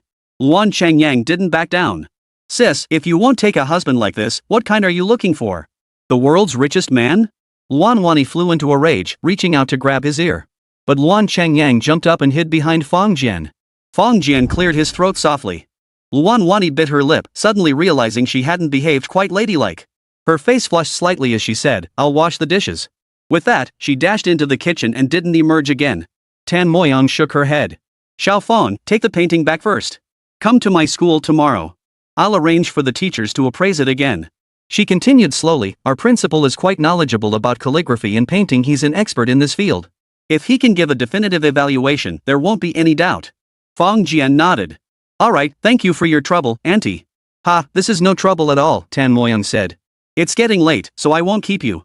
Take the painting with you." Luan Jingxiong opened his mouth as if to persuade him to stay, but upon glancing at the painting likely worth hundreds of millions of dollars he immediately closed it. Fang Jian, however, smiled faintly and said, "Auntie, Uncle and I agreed before dinner that we still have a game of chess to finish. I'll leave after we're done." Tan Moyang's eyes flickered. "After learning the painting's value, you still have the mind to play chess?" This was a treasure worth $100 million. If anyone else knew, their first instinct would be to hide it at all costs. But you? You treat it as if it were nothing? Is this sheer carelessness, or? Luan Jingxiong was somewhat surprised. He gave Fang Jian a deep look and smiled. "Alright, let's play another game." The two set up their rooks, knights, and cannons, and a new game began. Fang Jian took the red pieces and moved first, opening with the cannon on the center square as usual. His moves were steady and unhurried, as calm as an old dog. In contrast, Luan Jingxiong's moves seemed somewhat disorganized. After only 20 minutes of play, Luan Jingxiong sighed, pushed the board away, and said, No. I'm getting old. My reactions aren't what they used to be. You win this one today." Fang Jian smiled. "You weren't quite yourself today, uncle. Otherwise, I might not have one." Luan Jingxiong chuckled and playfully tapped him twice on the shoulder. No words were needed. Fang Jian then took his leave and Luan Changyang volunteered to escort him downstairs. At the bottom of the stairs, Luan Changyang asked, "Brother-in-law, did you really find it in that cave?" "Yes, why would I lie to you?" "Wow, that's pretty wild." Fang Jian chuckled inwardly, thinking, there's even more thrilling stuff. Too bad I can't tell you, it'd probably scare you to death. Indeed, 6 lives had already been lost at Fang Jian's hands because of this thing. But Fang Jian never regretted it. Those 6 scum deserved to die like that. It was a mercy. At the thought of them, a flash of savage ferocity flickered in Fang Jian's eyes. Luan Changyang suddenly took a step back, feeling a chill run down his spine. Fang Jian paused, surprised. "What's wrong?" Luan Changyang touched his head and forced a smile. "Nothing. Just suddenly felt, you're a bit scary, brother-in-law." Fang Jian chuckled in surprise. "You're overthinking it. Hurry back now, no wandering around." "Alright, got it." Luan Changyang dashed back in a flash. Fang Jian understood deep down that after shedding blood, even if it was only those who deserved it, things had changed. A killing aura now clung to him. Fang Jian got into his car, started the engine, and drove off. As for that painting worth billions, he wrapped it up and tossed it carelessly onto the back seat. Fang Jian didn't leave the painting at Luan Wani's house. While he personally didn't care, he knew that if he did, not only would Tan Moyang and the others absolutely refuse to allow it, but even if it did stay, this family wouldn't get a wink of sleep tonight. Yet he still hadn't anticipated it. What kind of shock $100 million would be for most ordinary people? After Fang Jian left, Luan Jingxiong asked in a low voice, "You didn't misread it? That painting is really worth $100 million? If it's genuine, it absolutely is worth that amount," Tan Moyang replied. "Young Fang has remarkable composure, still thinking about playing chess with you at a time like this." Luan Jingxiong gave a bitter laugh. "Yes, young people are truly formidable. I was restless and couldn't keep my composure, yet he seemed completely unfazed." Recalling his own performance during their game, Luan Jingxiong felt a pang of shame. He couldn't believe he was outmatched by a mere youth. Glancing toward his daughter's bedroom, he murmured, "I think this kid is pretty decent." During his last visit, Fang Jian had also made a deep impression on him. But he hadn't received such high praise then. Today, however, he had truly felt Fang Jian's uniqueness. According to his daughter, Fang Jian had made a name for himself as a prominent musician in Europe, and a single performance earned him a substantial sum. To put it simply, he had more than enough to support his own daughter. Moreover, presenting this painting today, whether he did it intentionally or genuinely sought advice, it proved one thing. He didn't regard them as outsiders. More importantly, his composure in critical moments, that level of calmness, left Luan Jingxiong feeling somewhat inadequate by comparison. Tan Moyang nodded slightly but replied aloud, "Enough. Children have their own destinies. We shouldn't worry too much." The front door swung open as Luan Changyang rushed in breathlessly. "Dad, Mom, my brother-in-law is gone." In the past, such a bold use of the term brother-in-law might have drawn a few words from Luan Jingxiong and his wife. But at this moment, they both fell silent. This was tacit approval. While it might not be entirely about money, that certainly played a part. "Oh, and those gold coins," Luan Changyang suddenly called out. "Mom, the ones my brother-in-law gave us, he said they were found with the painting." What kind of coins are they? Both parents froze. The value of gold coins varied wildly. They curiously brought the coins over, but after examining them for a while, they could only tell they were foreign coins. As for which country they came from, they couldn't make heads or tails of it. Luan Jingxiang pondered for a moment. Your principal is a collector, right? Why don't we bring them along tomorrow and have him take a look? Tan Moyang hesitated. Principal Su specializes in authenticating calligraphy and painting, specifically Chinese landscape art. Asking him to look at copperplate engravings would be a stretch. As for these gold coins, Luan Jingxiang chuckled.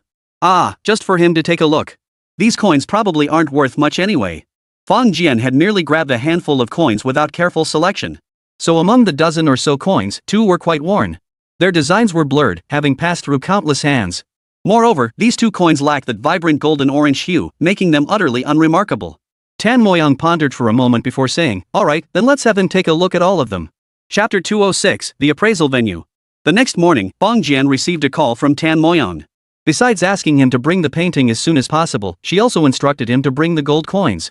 When Professor Tan arrived at the university and mentioned the matter to several colleagues, it immediately caused quite a stir. This was Ningbo's premier art academy, renowned even across the province. While it hadn't produced legendary figures like Qi Baishi or Zhang Daqian, it still possessed profound depth, with extensive research into both Eastern and Western painting traditions. There was no denying it, painting was the art most dependent on innate talent. Countless people study painting worldwide, yet only a select few can truly support themselves with a brush in hand. And those who achieve financial freedom through their brushwork? They're as rare as hen's teeth, few and far between. Even those legendary painters. Most only see their paintings gain value after their deaths. In art academies, though everyone studies painting, only a handful truly qualify to hold their own exhibitions. However, while making a living solely from painting is difficult, pursuing careers related to painting is not difficult. Studying painting is what these people love most. When word spread of a copperplate engraving suspected to be by Albrecht Dürer, nearly everyone became excited. For they all understood the true value of this work. Moreover, they were well aware that under normal circumstances, they could only admire it from afar in a museum. To touch it with their own hands or authenticate it personally was utterly impossible. So it was no surprise that the few Tan Moyang had invited immediately agreed. Even those she hadn't invited volunteered to come. As colleagues, Tan Moyang felt awkward refusing. Thus, at Principal Su Yinghan's urging, Tan Moyang had no choice but to make the call. Fang Jian naturally wouldn't decline. He picked up the painting, grabbed a bag of gold coins, activated his navigation, and soon arrived at the art school. As soon as he arrived at the school gate, the security guard opened the electronic gate and motioned for him to drive straight in. Tan Moyang had already provided Fang Jian's license plate number to the guard and instructed him that this was an important guest of the school. Soon, the car pulled up beneath the academic building. A crowd surged out. Fang Jian glanced at them, his brow furrowing slightly. He knew these people weren't after him personally, but only because of the painting in his hands. But with so many people, trouble might be brewing. His gaze sharpened, and a natural aura of menace emanated from him. Several teachers, relying on their seniority, were about to step forward. 2 of them had their eyes fixed intently on the backpack slung over Fang Jian's shoulders. Under normal circumstances, they might have even considered snatching it outright. Yet suddenly, a chill crept over them. An inexplicable shiver ran through their bodies, snapping them back to their senses. Fang Jian smiled faintly and asked, "Aunt Tan, where should we go?" Tan Moyang hurriedly replied, "Little Fang, follow me. We'll go to the art studio, there's plenty of space there." Fang Jian glanced at the people around him and said calmly, "Aunt Tan, I've brought the painting. Everyone is welcome to admire it and even authenticate it, but please refrain from touching it."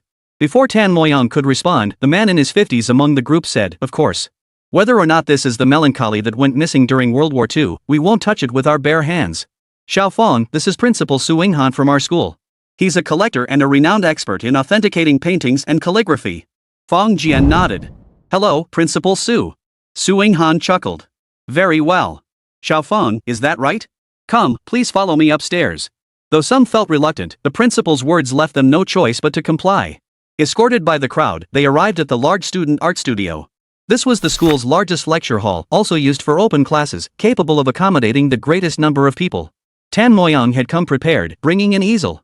Several layers of cotton cloth were laid on the back of the easel, ensuring the painting wouldn't suffer any damage.